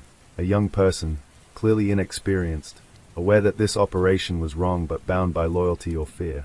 Mara's instincts screamed that the key to stopping them wasn't brute force, it was distraction. If she could separate the apprentice from the trainer, they might convince the younger member to surrender. Raven Creek had a strange way of appearing calm after a storm. The black van was impounded, the apprentice and trainer secured, and the immediate danger had been neutralized. Yet the town still felt uneasy, as if it were holding its breath. Detective Mara Ellison and Officer Daniel Ruiz returned to the station early the next morning, the weight of the journals and the apprentice's confessions heavy on their minds. Mara spread the recovered asylum journals across the table. "The apprentice gave us a starting point," she said, her voice tight with resolve. "But this network isn't just about abducting teens. It's about power, control, and secrecy that stretches back decades." Ruiz rubbed his eyes. "I've been cross-referencing the names mentioned in the journals with old missing person reports. There are dozens, maybe hundreds, of families whose children disappeared under suspicious circumstances. Most cases were dismissed, forgotten, or buried." Mara nodded. She had seen it before in other cases, towns unwilling to confront their past, police departments more concerned with appearances than justice. Raven Creek was no different. Its quiet streets hid dark, systemic corruption. The apprentice had revealed one critical detail: the hollow network, though small, had infiltrated multiple levels of the town. Local officials, business owners, even some members of the police force had been complicit or willfully blind. This was not merely a case of a predator and an apprentice. It was a legacy of crime carefully maintained and hidden in plain sight. Mara and Ruiz decided to start by mapping connections, linking past disappearances to possible facilitators. They spent days poring over decades of reports, financial records, and town council minutes. One name appeared repeatedly: Leonard Graves, a wealthy industrialist whose family had founded the town's textile industry. Graves' philanthropy and civic engagement had made him a pillar of the community, but the journals suggested he had been using his influence to cover the hollow network's operations. Further digging revealed that Graves' family had ties to the asylum long before it closed. Documents showed donations made under the guise of medical research, funding for staff housing, and even undocumented payments to local officials. Mara realized the network was built on layers of legitimacy and deception, allowing it to operate with near total impunity. The next breakthrough came when Mara located old photographs in the town archives. The pictures, taken at community events throughout the 1970s and 80s, included both local officials and children who had later disappeared. Mara's stomach twisted as she noticed patterns: children standing close to influential figures, smiling for the camera, then vanishing without a trace months later. Ruiz peered over her shoulder. "This isn't just surveillance," he said quietly. "It's grooming. They were picking their targets decades ago, keeping tabs on families, watching, waiting." Mara nodded grimly. "And the apprentice we caught is part of a system trained to continue the cycle. This isn't over, it's just shifted to the next generation." The investigation took a darker turn when Mara and Ruiz interviewed surviving family members of missing teens. Many had been silenced by threats, social pressure, or fear. One mother, shaking as she recounted her son's disappearance, revealed a chilling detail. She had received an anonymous note shortly after reporting him missing. "Curiosity has consequences. Silence ensures survival." The note, Mara realized, was consistent with the messaging in the Hollow Network's journals. It wasn't merely a warning, it was a tool of control, designed to instill fear and obedience in families and witnesses. Mara returned to the asylum with a new objective: find hidden records or evidence that could definitively expose the network's scope. The tunnels beneath the building had already proven useful, and the apprentice had described additional hidden chambers used for storage and observation. Mara navigated the maze carefully, flashlight cutting through decades of dust and shadows. In a small chamber beneath the main floor, Mara found a cache of ledgers, detailed maps, and personal diaries belonging to the network's previous operators. Each document revealed meticulous records, names of children, dates of surveillance, coded instructions for apprentices, and payments to local officials who were either complicit or silent. Mara photographed everything, careful not to disturb the evidence. Her heart raced as she realized the scale of what she was holding. The Hollow Network had been preparing for the present day for decades, and the system had evolved to remain hidden. The apprentice, held in custody, provided further insight. "We're not just in Raven Creek," he admitted hesitantly. "There are other towns, smaller networks, connected. They watch, they groom, they replace older members with younger ones. It's been going on for generations." Mara felt a chill run down her spine. The implications were staggering. If the Hollow Network was part of a wider system, Raven Creek was just one node in a much larger, more insidious operation. And Ellie Parker's abduction attempt had been only the beginning. Mara and Ruiz decided to confront local officials, starting with Mayor Henry Caldwell, whose name appeared in the journals as having facilitated certain operations. Caldwell's office was immaculate, the polished wood and brass fixtures a stark contrast to the darkness Mara had been uncovering. "I'm here to discuss recent developments concerning missing teens," Mara said firmly, presenting the apprentice's confessions and the recovered journals.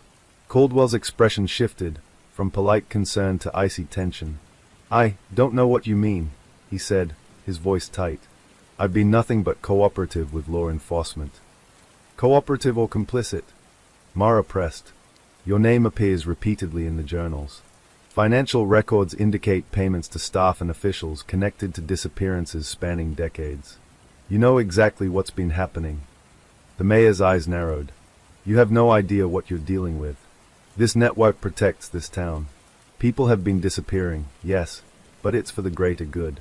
You can't understand the sacrifices necessary to maintain order." Mara's jaw tightened. "Sacrifices? You're talking about children, innocent lives. The network has continued because adults like you refused to act." Caldwell's hand twitched toward a drawer. Mara noticed immediately, signaling Ruiz to cover him. The mayor froze. Mara didn't flinch. "Step away. It's over." For a moment, silence hung in the air. Then Caldwell sighed, shoulders slumping. "You don't know what you've stumbled into. If you continue digging, you'll destroy lives, entire families. But I suppose you wouldn't care, would you?" Mara's reply was calm but sharp. "I care about the ones you've already destroyed, and I won't let you destroy another." The confrontation with Caldwell forced Mara and Ruiz to acknowledge a hard truth. The hollow network wasn't just hiding in the shadows, it was embedded in the town's very institutions. Police, local government, wealthy families, all were connected, either knowingly or through fear and coercion. As night fell, Mara returned to the asylum one last time for the day, retracing the tunnels and chambers. She paused in the main hall, flashlight illuminating the broken windows and peeling paint. The wind carried the faintest whisper through the corridors, like voices from the past reaching for the present. Mara realized that the hollow network was not merely a criminal organization. It was a living, evolving entity, sustained by fear, loyalty, and secrecy. And if she wanted to stop it, she would need to uncover every hidden connection, confront every enabler, and dismantle a system that had been centuries in the making. The apprentice's testimony had been invaluable, but Mara knew it was only a first step. The network had layers she could not yet see, and the shadow of the asylum stretched far beyond Raven Creek. As she exited the building into the foggy night, Mara felt the weight of decades pressing down on her. She had glimpsed the past, but the present was only the beginning. The hollow network was still alive, still operating, and still capable of unimaginable cruelty. Yet Mara had one advantage the network did not anticipate: the truth. And with it, she would fight to bring the entire system into the light. The echoes of the past would guide her, and for the first time, Mara believed that Raven Creek might finally confront its darkest secrets. The town of Raven Creek had grown eerily quiet after Mara Ellison's confrontation with Mayor Caldwell. But beneath its fog-draped streets, the hollow network remained active, its influence far-reaching and its reach nearly invisible. Mara and Officer Daniel Ruiz had now identified key players within the town: influential officials, business owners, and several local families with long-standing ties to the network. The apprentice had confirmed what the journals hinted at. This was not a single operation, but a generational web of control, grooming, and manipulation. Mara knew they needed more than confessions to dismantle it. They needed proof, undeniable evidence that could expose decades of coordinated disappearances, manipulation, and the silent complicity of Raven Creek's elite. The investigation began with a systematic review of the hidden tunnels beneath the town. The asylum's basement was only one entry point.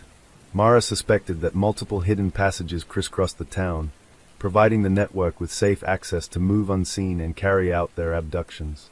They began mapping every possible route, using blueprints of the old municipal infrastructure, so maps, and the apprentice's knowledge of the passages. Most led to abandoned buildings, warehouses, or maintenance tunnels. Some even terminated in private property, suggesting cooperation, or at least complicity, on the part of local landowners. "Look at this," Mara said one evening, pointing to the detailed diagram she had drawn on the wall of the station's evidence room. "These tunnels connect not just the asylum, but several homes, the old mill, and even the water treatment plant. That's why the disappearances have gone unnoticed for so long. The network had escape routes and observation points everywhere." Ruiz shook his head in disbelief. "It's bigger than we imagined. These kids never had a chance. No one in town would ever notice, until we started asking questions." Mara's gaze lingered on the map. "And we still haven't located the other apprentices. This one was caught, but there's a high probability others exist, possibly in plain sight, waiting for the next cycle." The next day, Mara and Ruiz visited one of the abandoned warehouses the tunnels led to. It was a crumbling, two-story structure on the outskirts of town, surrounded by overgrown weeds and broken fences. According to the apprentice's account, the warehouse had been used for training, storage of supplies, and temporary holding of abducted children. Mara's flashlight swept across the interior. Dust-covered crates and barrels lined the walls, some labeled with dates going back decades. The air smelled of mildew and rust. Mara moved cautiously, noting signs of recent activity: footprints in the dust, a discarded backpack, and faint scratches on the floorboards. "This is it," she whispered. "This is where they train the apprentices, store the equipment, and probably keep records no one else can see." Ruiz nodded grimly. "We need to document everything. This is going to be the key to exposing the network." As they explored the warehouse, Mara found a hidden compartment in the floorboards.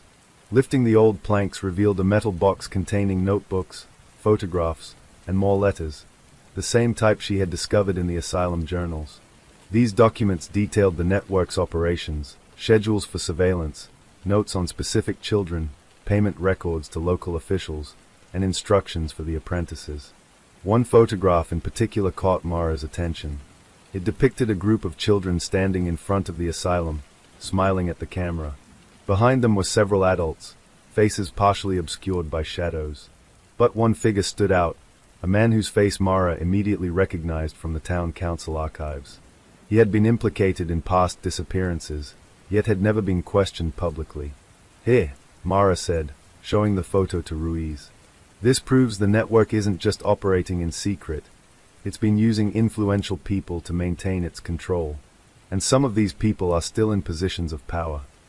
Ruiz's jaw tightened. "We need to move fast. If we expose them too slowly, they'll disappear again, or worse, retaliate." Mara and Ruiz returned to the station to compile their findings. The apprentice, now in custody, was cooperative but clearly frightened. His fear was not just for himself, but for the consequences of revealing too much. He provided the names of other known apprentices and trainers, some still active, others long retired. Mara realized the network's continuity relied on secrecy, fear, and the indoctrination of younger members. "This isn't just about abductions," Mara said, reviewing the apprentice's notes. "It's about control. They train their members to obey, to recruit, to maintain the system. Each generation passes it down like a family heirloom." Ruiz nodded.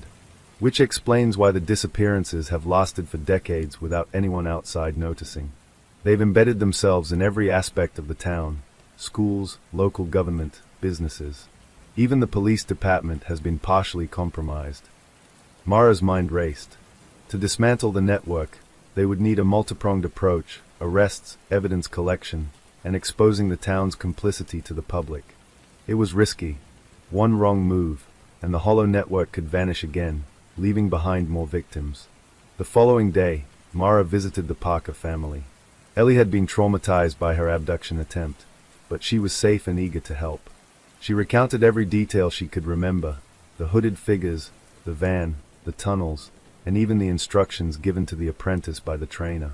Her testimony was detailed and precise, providing crucial insight into the network's operational methods. "Ellie is more resilient than I expected," Mara said to Ruiz. "Her observations could help us anticipate the network's next moves.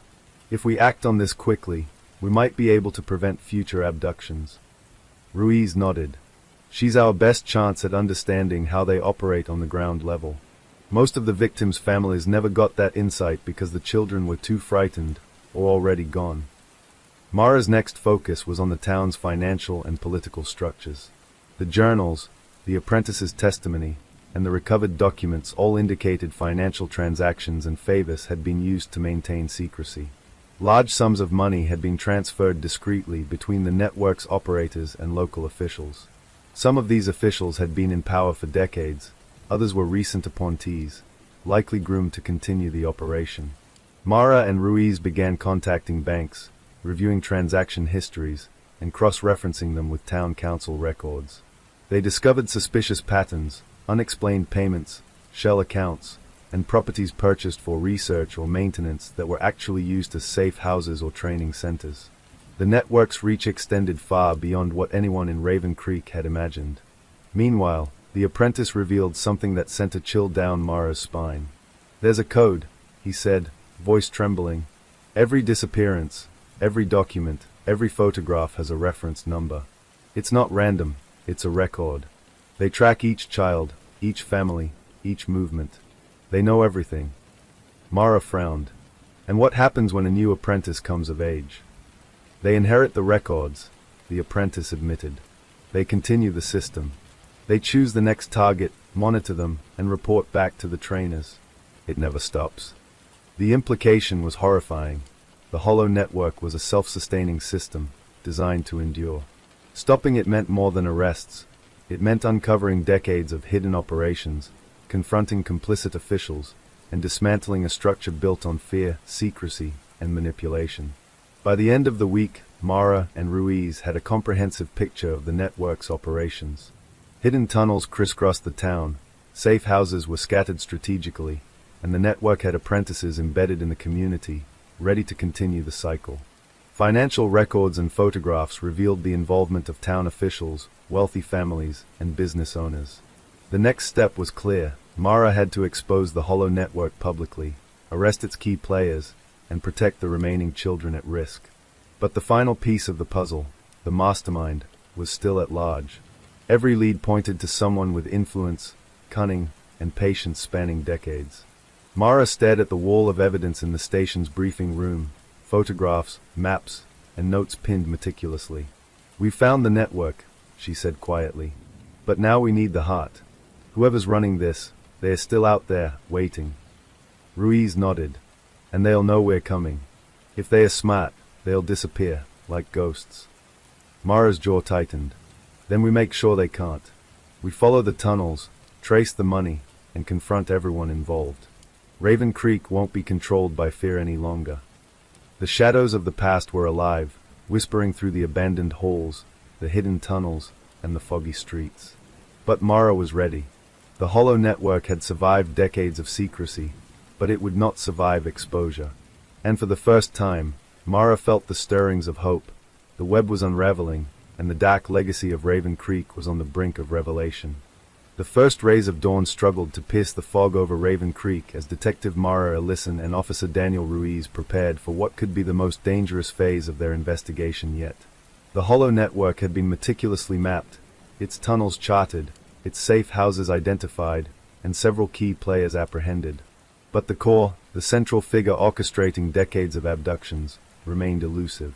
Mara knew that whoever controlled the network held the town's secrets like a vice, and confronting them meant stepping directly into the lion's den. Their plan began with the financial investigation.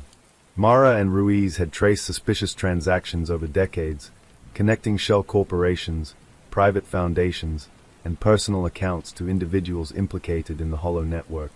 Among the most significant findings were records indicating recent large deposits to an account belonging to a corporation known as Raven Industries, a company controlled by the town's most influential family, the Whitmores. "Raven Industries," Mara muttered, scrolling through the digital ledger. "They've been funneling money to the hollow network for decades. That explains why the network has resources, vehicles, properties, even influence over officials." Ruiz grimaced. "We're talking about serious money, enough to maintain an entire infrastructure for decades. Safe houses, surveillance equipment, bribes. This isn't just a criminal network. It's a well-funded operation." Mara's gaze hardened. "And that funding leads straight to the top. If we want to dismantle the hollow network, We have to confront the Whitmores. They are the heart of this system. Mara and Ruiz spent the next 2 days visiting properties linked to Raven Industries, cross-referencing the locations with the tunnels mapped beneath the town. One warehouse near the industrial district had been converted into a sophisticated observation center. Surveillance cameras were connected to multiple locations, feeding real-time information about the town's residents. "This is a nerve center," Mara said, surveying the room. "From here, they could monitor anyone, every child, every potential witness, even us." Ruiz nodded. "And judging by the journals and the apprentice's testimony, this kind of operation has been going on for decades. It's not just the warehouse, this is a system, replicated across multiple locations." Mara carefully documented everything. Photos, digital records, and diagrams would be essential when presenting the evidence. But she knew that collecting proof was only the first step. They had to be ready for confrontation, and that meant preparing for resistance. That evening, Mara visited one of the older apprentices in custody.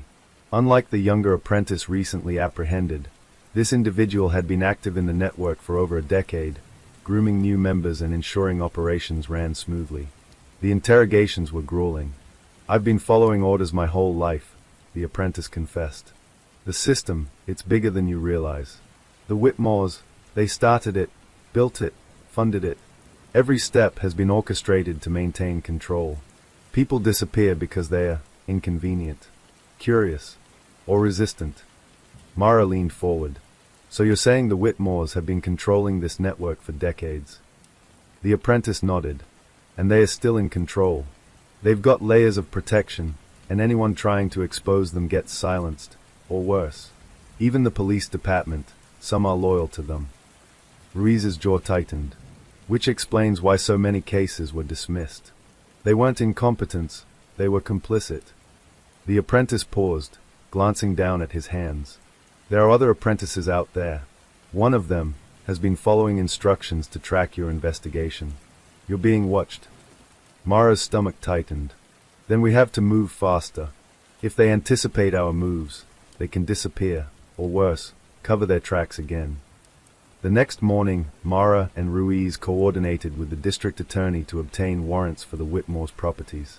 Their plan was to search each location simultaneously: warehouses, private estates, and offices linked to Raven Industries. The goal was to seize evidence, identify hidden tunnels, and apprehend anyone still active in the network. As the team prepared to move, Mara returned briefly to the asylum to review the tunnels and map potential escape routes. The passages had been used for decades, and she wanted to anticipate every possible route the network could use to flee or conceal evidence. "Every tunnel leads somewhere," she told Ruiz. "We block exits, control entrances, and we corner them. They think they are ghosts, but they are just human with resources and influence." Ruiz nodded grimly. "And that's where we trap them." The operation began just after dawn. SWAT teams, police officers, and detectives moved with precision, simultaneously raiding the properties connected to Raven Industries. At the first warehouse, Mara discovered hidden chambers containing detailed surveillance records, personal files on children in the town, and encrypted ledgers of financial transactions dating back 50 years. "It's all here," she whispered. "The proof we need." Ruiz uncovered a small tunnel leading to the basement of a nearby abandoned home, confirming the apprentice's claims. The passage was lined with surveillance equipment, wiring leading to the warehouse, and evidence of recent activity. It was clear the network had been monitoring them in real time. The raids continued throughout the day. At the Whitmore's private estate, the team discovered a concealed basement beneath the wine cellar. Inside were more ledgers, digital drives, and journals detailing the network's operations, including names of current apprentices and trainers still active in the town. It was the smoking gun they needed to link decades of disappearances to the family. Meanwhile, Mara coordinated with the district attorney to issue immediate protective custody orders for any potential victims identified in the records. Ellie Parker and Jason Myers were now witnesses, but there were likely others, either already in danger or at risk of abduction. "This network doesn't just end with the people we've caught," Mara said. "We need to identify every active member, protect the children, and dismantle the infrastructure entirely." Ruiz reviewed the digital files they had recovered. "Look at this," he said, pointing to a folder labeled Future Targets. Names of children currently attending schools in Raven Creek were listed alongside notes on behavior, routines, and vulnerabilities. The network had been preparing for the next generation. Mara felt a chill. They are not just reacting, they are planning. For decades, this has been a system designed to perpetuate itself. If we don't act quickly, more children will be put at risk. By nightfall, the raids had concluded. Multiple key figures were in custody, and critical evidence had been seized. But Mara knew the operation was far from over. The Whitmores themselves had not yet been apprehended, and there were indications they had allies still embedded in the town's institutions. Back at the station, Mara laid out the evidence in the briefing room: financial records, photographs, tunnel diagrams, and the journals recovered from the warehouse and asylum. "This is bigger than any case I've ever worked on," she said. "We're not just arresting criminals, we're dismantling a system that's controlled this town for generations." Ruiz nodded. "And we have to be ready for retaliation. The network may have others we haven't identified. They've been careful, patient, and they are desperate." Mara's mind raced. The apprentices, the tunnels, the hidden safe houses, all indicated a level of planning that suggested the network could strike again if cornered. "We need to anticipate every move," she said. "We need to stay ahead, or we risk losing control." As the team prepared for the next phase, tracking down the remaining active members and confronting the Whitmores directly, Mara allowed herself a brief moment of reflection. Raven Creek had survived decades of hidden terror, but the town's darkness was finally being exposed. Yet even as she considered the progress, Mara felt a gnawing sense of unease. The journals, the apprentices' testimony, and the records from the warehouses suggested something more, an overarching force guiding the network, someone older, more experienced, and far more dangerous than anyone they had apprehended. The heart of the hollow network was still beating, hidden, and waiting. And Mara knew that to dismantle it completely, she would have to confront it directly. That night, Mara returned to the asylum for one final survey before moving to the next phase. The tunnels were silent, dust-laden, and empty, but they carried the weight of decades of human suffering. Mara's flashlight cut through the shadows as she walked the corridors, thinking about the children who had vanished, the apprentices being groomed, and the secrets that had allowed the network to survive for so long. She stopped at a junction in the tunnels, her flashlight illuminating the peeling walls. She realized that the hollow network was not just an operation, it was an ideology, passed down like a dark heirloom. To stop it would require exposing every secret, confronting every enabler, and dismantling the system entirely. And Mara was determined to do it. Raven Creek had never felt so tense. Fog rolled across the streets like a living shroud, concealing the town's quiet menace. Detective Mara Ellison and Officer Daniel Ruiz had spent weeks piecing together the Hollow Network's operations, uncovering hidden tunnels, safe houses, and the network's ties to the town's most influential families. Yet the true heart of the network remained elusive. The Whitmores, its most powerful enablers, were still at large, and the network's remaining apprentices and trainers were scattered throughout the town, waiting for the moment to strike. Tonight, Mara knew, would change everything. The plan had been meticulously crafted. SWAT teams were stationed at multiple properties connected to the network, and Mara and Ruiz had obtained arrest warrants for the Whitmores themselves. Intelligence suggested that they were planning a meeting with remaining apprentices and operatives at a secluded estate on the outskirts of town, a mansion hidden behind dense trees, with private access tunnels leading directly to the forest. Mara and Ruiz approached the property under the cover of darkness, flanked by tactical units. Mara's flashlight illuminated the fog, casting long shadows over the estate's wrought iron gates. Every step felt precarious. One misstep could alert the network, and years of hidden operations could vanish in an instant. "Everyone in position," Mara whispered into her radio. "All units ready," came Ruiz's reply. His voice, calm yet tense, reflected the gravity of the moment. The mansion was eerily silent when they breached the outer perimeter. Mara's flashlight scanned the windows, shadows moved inside. She motioned to Ruiz, and the two approached the main entrance, covering each other carefully. From the inside, they could hear faint murmurs, low, hushed voices discussing operations, schedules, and financial transactions. The network's inner workings were laid bare, and Mara's pulse quickened as she realized the scale of what was happening inside. "We need to move quietly," Mara said. "We can't risk alerting everyone. We need to isolate the key figures first." Ruiz nodded. "I'll take the west wing. You take the east. We converge in the central hall." They split silently, navigating the mansion's dark corridors. Mara passed rooms lined with luxurious furniture, paintings of past Whitmore ancestors, and offices filled with ledgers and computers, proof of decades of secret operations. Then she saw them, 2 figures in the east wing, standing over a map of the town.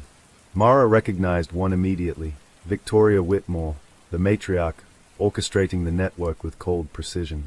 Beside her was another trainer, one of the senior operatives still active in the network. Both were unaware of Mara's presence. Mara raised her flashlight, her voice firm. "Police! Step away from the map." The Whitmore's head snapped up, eyes narrowing. "Detective, listen," Victoria said, voice icy. "I wondered when you'd arrive. You shouldn't have come alone." Mara's hand tightened on her firearm. "You've been operating a network of abductions, intimidation, and corruption for decades. It ends tonight." The senior operative moved suddenly, lunging toward Mara, but Ruiz appeared from the shadowed corridor, tackling him to the ground. A struggle ensued, but Mara managed to secure Victoria Whitmore with zip ties. As SWAT teams cleared the mansion, Mara and Ruiz discovered more than just financial records and operational plans. Hidden tunnels extended from the basement of the mansion deep into the surrounding forest, confirming the network's ability to move undetected for decades. In one chamber, they found surveillance equipment, monitors displaying live feeds from various points around the town, and notebooks detailing plans for future abductions. "This is it," Mara whispered to Ruiz. "This is the nerve center." Ruiz ran his fingers over the monitors. They've been watching everyone, every family, every child. They knew exactly what they were doing. Mara felt a cold anger settle over her. The system had survived decades because of fear, manipulation, and the careful grooming of apprentices. But tonight, that system would collapse. The next hours were a blur of arrests and evidence collection. Several remaining apprentices were apprehended, including one who had been actively tracking Mara's investigation. The detainees provided details about the network's reach, confirming suspicions that its operations extended to neighboring towns and cities. "They've been training new generations," Mara said grimly. "Each apprentice is taught to recruit the next, to maintain secrecy, to follow orders without question. It's self-sustaining." Ruiz shook his head. "And that's why so many children disappeared. The network didn't just operate, it perpetuated itself." Mara's attention returned to Victoria Whitmore. Interrogation would come later, but Mara knew that the matriarch's control over the network was more than operational, it was ideological. The Whitmores had built a system rooted in fear and obedience, and dismantling it would require more than arrests. It would require exposing the truth to the town itself. Back at the station, Mara compiled the day's findings. The mansion alone had yielded enough evidence to implicate multiple high-level members of the network. Financial records, surveillance logs, personal notes, and photographs documented decades of abductions, grooming, and cover-ups. The Hollow Network's operations were finally laid bare. Yet Mara knew the investigation was not complete. The network's reach extended further than the Whitmore estate, and several key operatives were still unaccounted for. One discovery in particular unsettled her: encrypted messages hinting at outside collaborators, suggesting that the network was part of a larger regional operation. "They are not just in Raven Creek," Mara said to Ruiz. "This is bigger than we thought. The Whitmores are central, but they are not the only players." Ruiz frowned. "So there's a wider network. That means more apprentices, more trainers, more kids at risk. And it's organized, like a machine." Mara nodded. "Exactly. And we've only scratched the surface. If we don't move carefully, the network could vanish again, leaving more victims in its wake." The next morning, Mara revisited the tunnels beneath the mansion. With blueprints, maps, and the apprentice's guidance, she traced every passage, documenting connections to the town's system, abandoned buildings, and even the old mill. These tunnels had been used for decades to move victims without detection, and Mara realized they were likely still functional. "This is how they operated unseen for so long," she murmured. Every disappearance, every abduction, they had tunnels, safe houses, and surveillance covering every angle. Ruiz, examining the maps, nodded. And these tunnels show us exactly where they've been, and possibly where they might strike next. If we can control the exits, we can cut off their mobility and dismantle the network completely. Mara's mind raced. Each tunnel, each safe house, each record revealed the meticulousness of the network. It was more than a criminal enterprise. It was a legacy of control, perfected over generations. That evening, Mara convened with the district attorney and SWAT leadership. They reviewed the evidence, plotted additional arrests, and outlined plans to secure the tunnels and safe houses still under network control. Every piece of information brought clarity, but also the chilling realization that the hollow network's influence had penetrated every corner of the town. We have the nerve center, most of the active operatives, and the key enablers, Mara said. But the network is adaptive. We have to anticipate their moves and secure every potential escape route. The district attorney nodded. This is unprecedented. We're talking about dismantling a system that has operated for decades. It won't be easy, and it won't be without resistance. Mara's jaw tightened. Nothing worth stopping evil ever is. Late that night, Mara walked alone through the fog-covered streets of Raven Creek. The quiet of the town was deceptive. Beneath its surface, shadows moved, secrets lingered, and fear still whispered through empty houses. She thought of Ellie Parker, Jason Myers, and the other children whose lives had been touched by the network. They had survived, but the network's ideology, its grooming, indoctrination, and meticulous control, still lingered. Mara realized that while the arrests and raids had struck a major blow, the hollow network was not yet destroyed. It was adaptive, patient, and still capable of influence. She would need to continue unearthing hidden connections, confronting powerful families, and ensuring that the system of secrecy could never reassemble. As the fog thickened around her, Mara made a silent promise. Raven Creek's shadows would no longer control the town. Every tunnel, every hidden room, every secret would be exposed. And the hollow network, which had thrived in darkness for decades, would face the light. The confrontation had begun, but the war for Raven Creek's future was far from over. The morning fog clung stubbornly to Raven Creek, casting the town in a muted gray that mirrored the tension in Detective Mara Ellison's mind. The raids at the Whitmore estate had delivered the hollow network its first serious blow, but Mara knew their reach extended far beyond what the arrests had revealed. Every piece of evidence suggested the network was not confined to Raven Creek. It had branches in neighboring towns, possibly even cities, each carefully managed and insulated from scrutiny.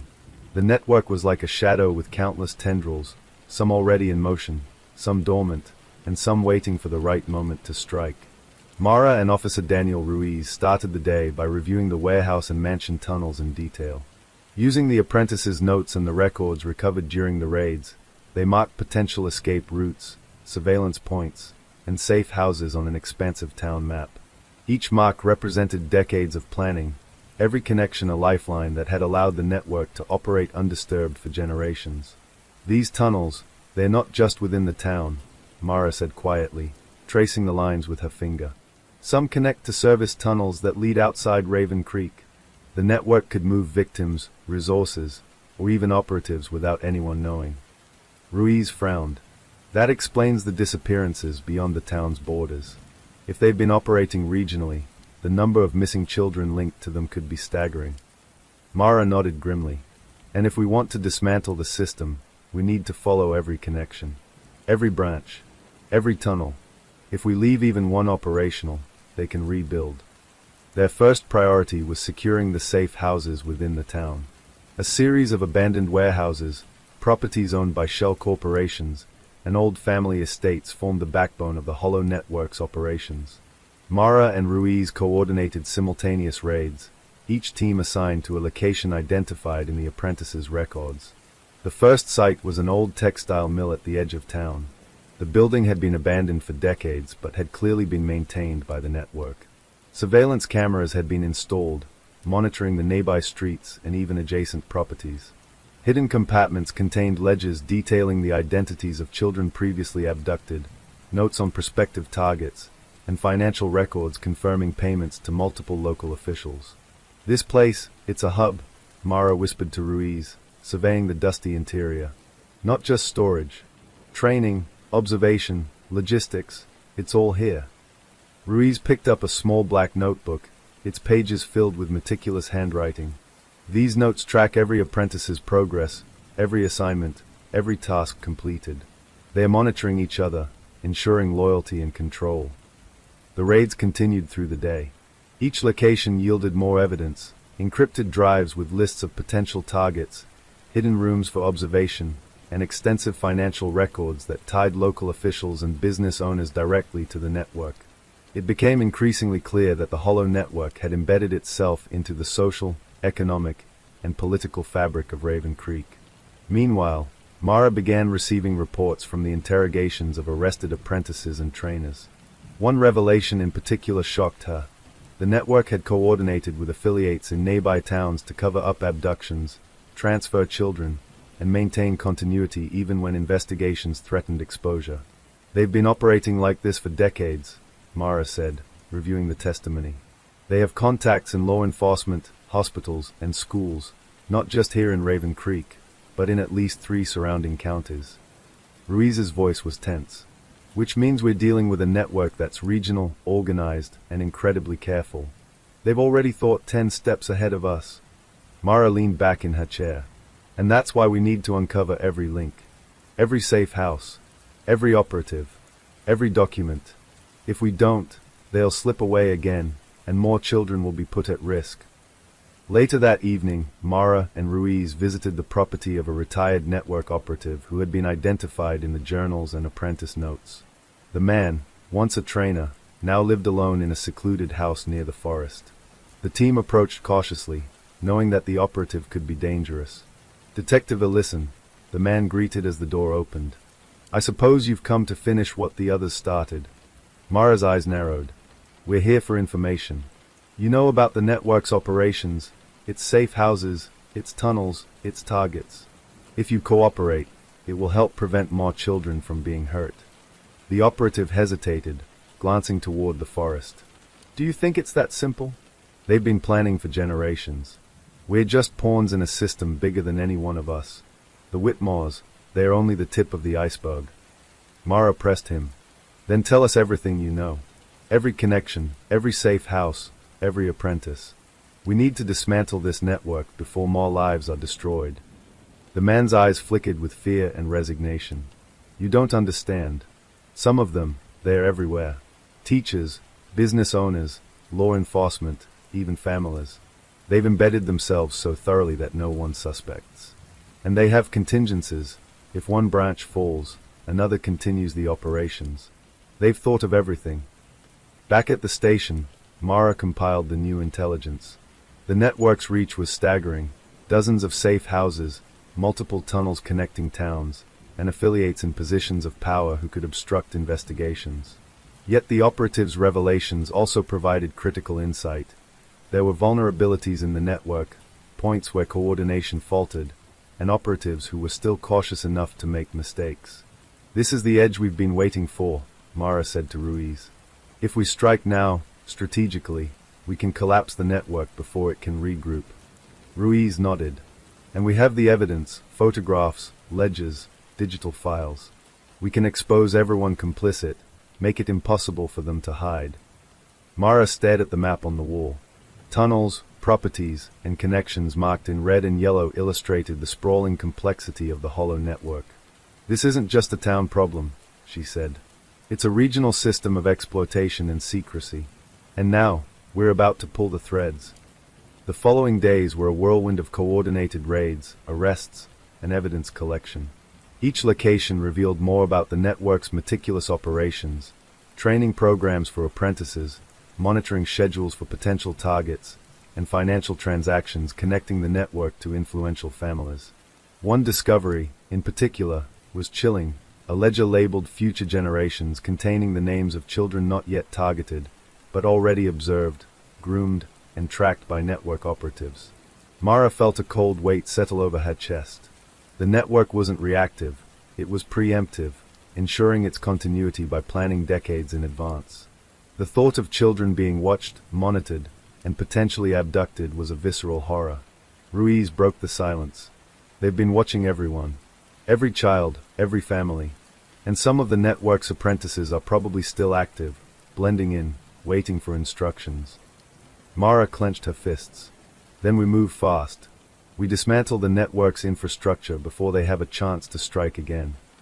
Late one night, Mara returned to the tunnels beneath the Whitmore estate.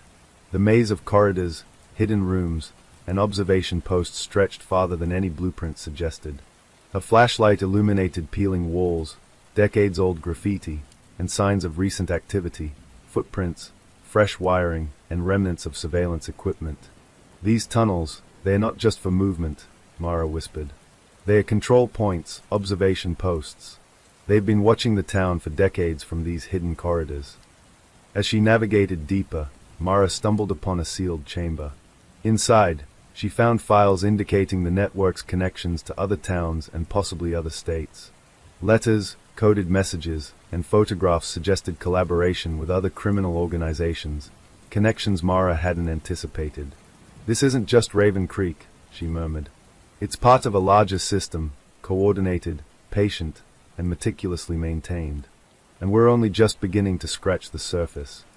By dawn, Mara and Ruiz had mapped the remaining tunnels, identified all known safe houses, and compiled a comprehensive dossier on the network's regional operations.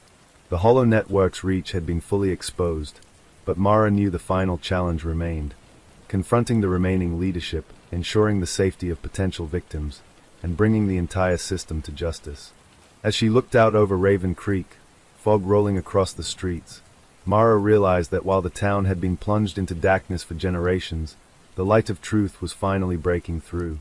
And though the hollow network had planned for decades, it had not anticipated one thing: a relentless detective unwilling to let secrets survive in shadow. The hidden reach of the hollow network was vast, patient, and calculated, but Mara Ellison was ready to bring it crashing down. The dawn broke over Raven Creek in a muted haze, the fog curling across streets and alleys like a lingering shadow. Detective Mara Ellison and Officer Daniel Ruiz had spent weeks dismantling the hollow network's operations, uncovering hidden tunnels, secret safe houses, and corrupt enablers embedded in the town's very structure. Yet the network's remaining leadership and the final active apprentices were still at large, their potential for harm immense. Today would mark the climax of months of investigation, the final coordinated raids designed to eradicate the hollow network once and for all. The plan was meticulous. Using the compiled maps, surveillance logs, and intelligence from apprehended operatives, Mara and Ruiz coordinated simultaneous operations on every known safe house, hidden tunnel exit, and property linked to the network. SWAT teams were stationed at key choke points, while additional officers patrolled surrounding streets to prevent escape.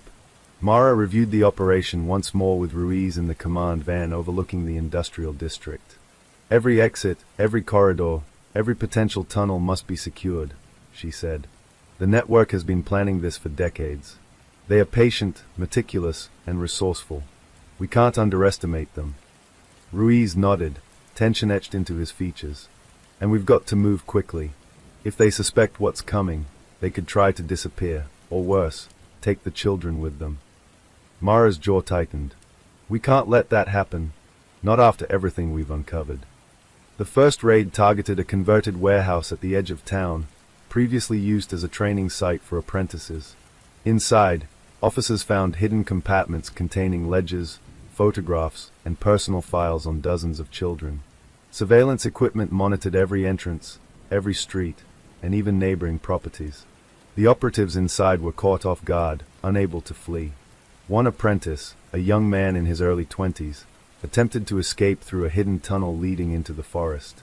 Mara and Ruiz pursued him, the chase silent but swift. The apprentice stumbled, tripping over uneven concrete, and Mara handcuffed him. "You've been planning this for months," she said, holding him against the wall. "But it ends now. Every safe house, every tunnel, every operative, caught. Your network is finished." The young apprentice glared, fear and defiance mingling in his eyes. "You don't understand. The system, it never dies. Even if you think you've won, it continues. Others will take my place. It's eternal." Mara's gaze was steely. "Not this time. Not in Raven Creek." While Mara and Ruiz were clearing the warehouse, SWAT teams raided the Whitmore estate. Victoria Whitmore, the matriarch, and several senior operatives were detained. Hidden rooms revealed additional ledgers and digital drives, documenting decades of abductions, financial manipulations, and the grooming of new generations of network members. Every layer of secrecy that had allowed the network to flourish for decades was now exposed. One discovery shocked Mara: a tunnel connecting the Whitmore estate to the town's water treatment plant. It had been used for discreet movements, enabling operatives to travel without detection and monitor the town's utilities. They were everywhere, Mara muttered, even in the systems we rely on every day. Ruiz examined a ledger listing names of current apprentices and their assignments. They planned every detail, he said, even who would take over if someone was caught. It's a contingency plan that's lasted generations. Mara's mind raced.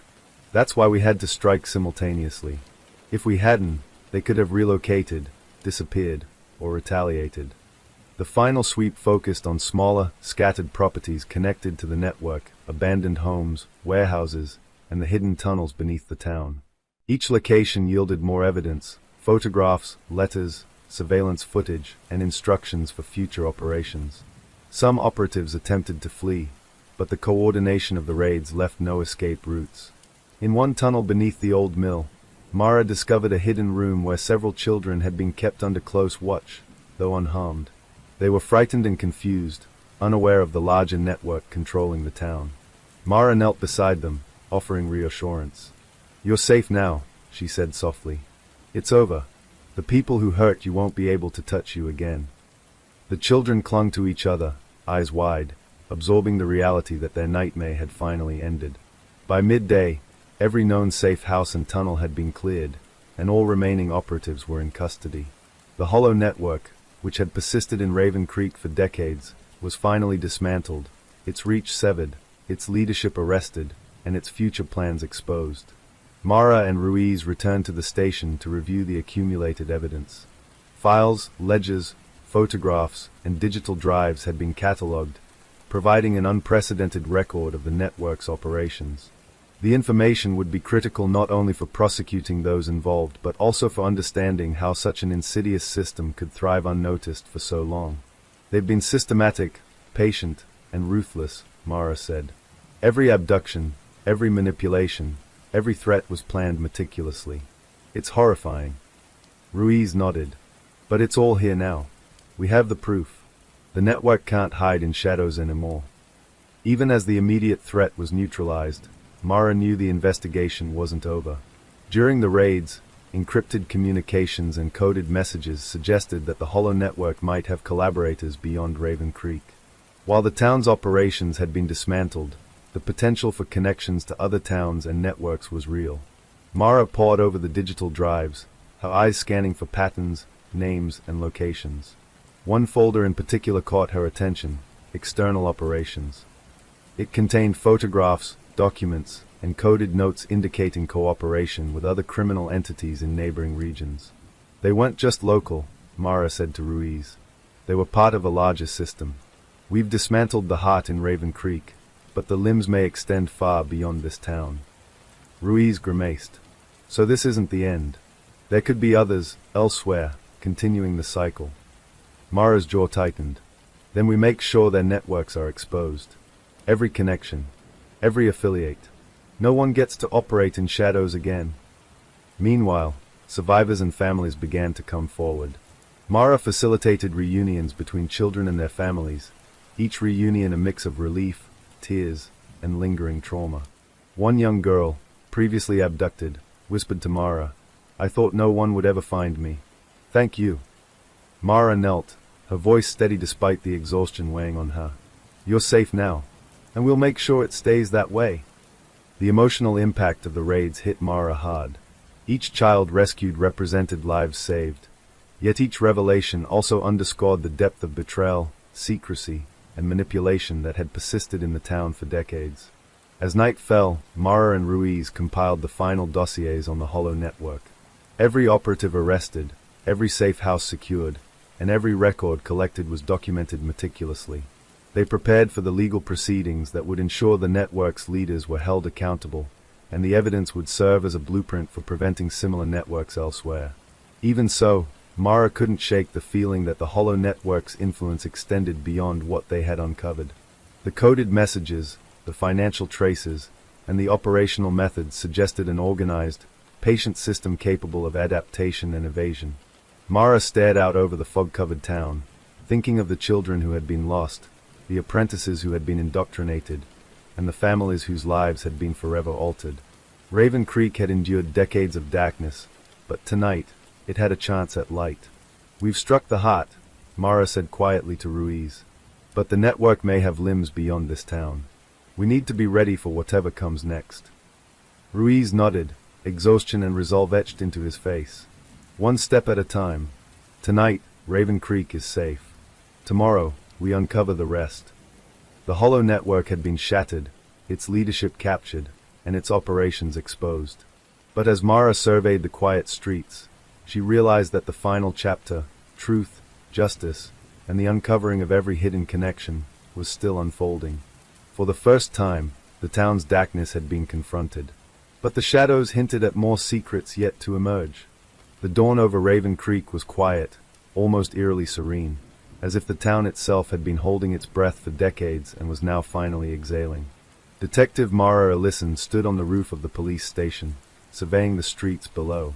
The hollow network had been struck down, its leaders arrested, its tunnels sealed, and its safe houses dismantled. Yet the victory felt incomplete, a shadow of unease lingering at the edges of her mind. For years, darkness had thrived in Raven Creek, and Mara had learned that evil rarely existed in isolation. The first priority of the day was securing the remaining evidence and ensuring the safety of potential victims. Families reunited with their children, and children who had endured captivity were slowly beginning to process the reality that they were finally free. Emotional reunions filled the station with a mix of tears, laughter, and silent relief. One young boy, previously hidden in an abandoned warehouse, hugged Mara tightly and whispered, "I thought no one would ever find me." Mara swallowed hard, forcing herself to stay composed. "You're safe now," she said softly, "and we're going to make sure it stays that way."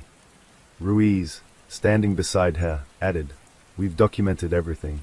Every operative, every tunnel, every transaction. The network can't hide in shadows anymore." Yet Mara knew better. There were still threads unpulled, connections untraced. The hollow network had been meticulous, patient, and adaptive. Even in dismantling its Raven Creek operations, she suspected they had allies elsewhere, ready to continue the system's work. Her suspicions were confirmed when the digital drives recovered from the Whitmore estate were decrypted. Among the thousands of files, Mara found coded communications suggesting coordination with affiliates in neighboring towns and even other states. Letters between network leaders detailed instructions for apprentices and operatives who were still active, emphasizing secrecy, patience, and loyalty. They weren't just planning locally, Mara said, eyes scanning the files. This network was designed to be resilient. Even if Raven Creek falls, other branches can continue the operations. Ruiz frowned. "So we've dismantled the heart, but the limbs might still exist elsewhere." Mara nodded grimly. "Exactly, and that means our work isn't over. But first, we expose the full scale here. We bring every secret to light, and we give the town closure." Over the next week, Mara coordinated public briefings with the district attorney, local media, and law enforcement. The scale of the hollow network was staggering. Decades of abductions, financial manipulation, and systematic grooming of apprentices. Families were shown evidence linking the network to influential figures in town, including officials, business owners, and educators complicit in covering up disappearances. The revelation shocked Raven Creek. Trust had been shattered, and the town grappled with the knowledge that the hollow network had been operating in plain sight for decades. Yet, for many, the exposure was cathartic. Long-buried fears were acknowledged, secrets were finally spoken aloud, and survivors began reclaiming their narratives. As Mara reviewed the evidence one evening, a discovery in the Whitmore estate files made her pause. Hidden in a folder labeled External Collaborators were references to a shadowy figure known only by initials, MC. The documents suggested MC had been coordinating with the Whitmores and other key operatives to expand the network beyond Raven Creek. "Who is MC?" Mara muttered. Ruiz leaned over her shoulder. There's no record of them locally. They might be the unseen hand controlling multiple branches, possibly even the origin of the system. Mara's mind raced. This figure had been careful to remain invisible, leaving no digital trace, no financial footprint. But their influence was evident in the network's meticulous operations, long-term planning, and ability to survive for decades despite raids and arrests. They've orchestrated everything from the shadows, Mara said. And they may still be active, watching us, waiting for a chance to rebuild. Amid the ongoing investigation, Mara spent time meeting with survivors and their families. Many were reluctant to speak, burdened by years of trauma and secrecy. But slowly, long-buried truths emerged. Neighbors who had suspected something but were silenced, family members coerced into complicity, and survivors who revealed acts of bravery that had gone unnoticed. One woman, previously abducted as a child, recounted the manipulation she endured. They taught us fear, she said. They made us believe the world outside was unsafe, that no one could protect us. It took years to understand the truth, and even now, I'm not sure I fully can. Mara listened, her chest tight. You survived, she said firmly. You endured, and your voice matters now. You help others understand, prevent this from happening again. The survivor nodded, tears streaming. I just hope no one else has to go through what I did. The final phase of the investigation involved tracking the remaining financial and operational networks linked to the Hollow network. With the help of federal agencies, Mara traced payments, property ownership, and communication patterns that extended far beyond Raven Creek. Each lead revealed more about the scale of the network and the shadowy figure of MC, whose involvement suggested the Hollow network might be part of an even larger criminal enterprise. Mara and Ruiz realized that dismantling the network in Raven Creek was a monumental achievement, but it was just the beginning. The network's infrastructure was sophisticated, its ideology deeply embedded, and its ambition limitless. In the quiet of the police station, Mara allowed herself a rare moment of reflection. She thought of the children she had saved, the families reunited, and the network's leaders finally facing justice. Yet the presence of MC, the hidden architect, reminded her that evil rarely exists in isolation. Ruiz approached, holding 2 cups of coffee. You've done more than anyone could have imagined, he said softly. But I can see it. You're still thinking about what's out there. That shadow we haven't caught yet. Mara accepted the coffee, her gaze distant. The Hollow network has been decades in the making. Even with the arrests, there's more to uncover. But for now, we've given this town its first taste of justice in generations. Ruiz nodded. And we'll keep chasing the rest, one step at a time. That night, Mara walked through the fog-shrouded streets of Raven Creek.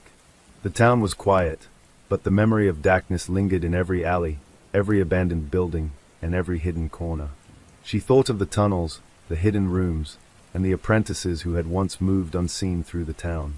As she passed the edge of the forest, her flashlight caught movement, brief, almost imperceptible. A figure watched from the shadows, vanishing before she could approach. Mara's pulse quickened. The Hollow network may have been dismantled in Raven Creek, but someone, or something, remained.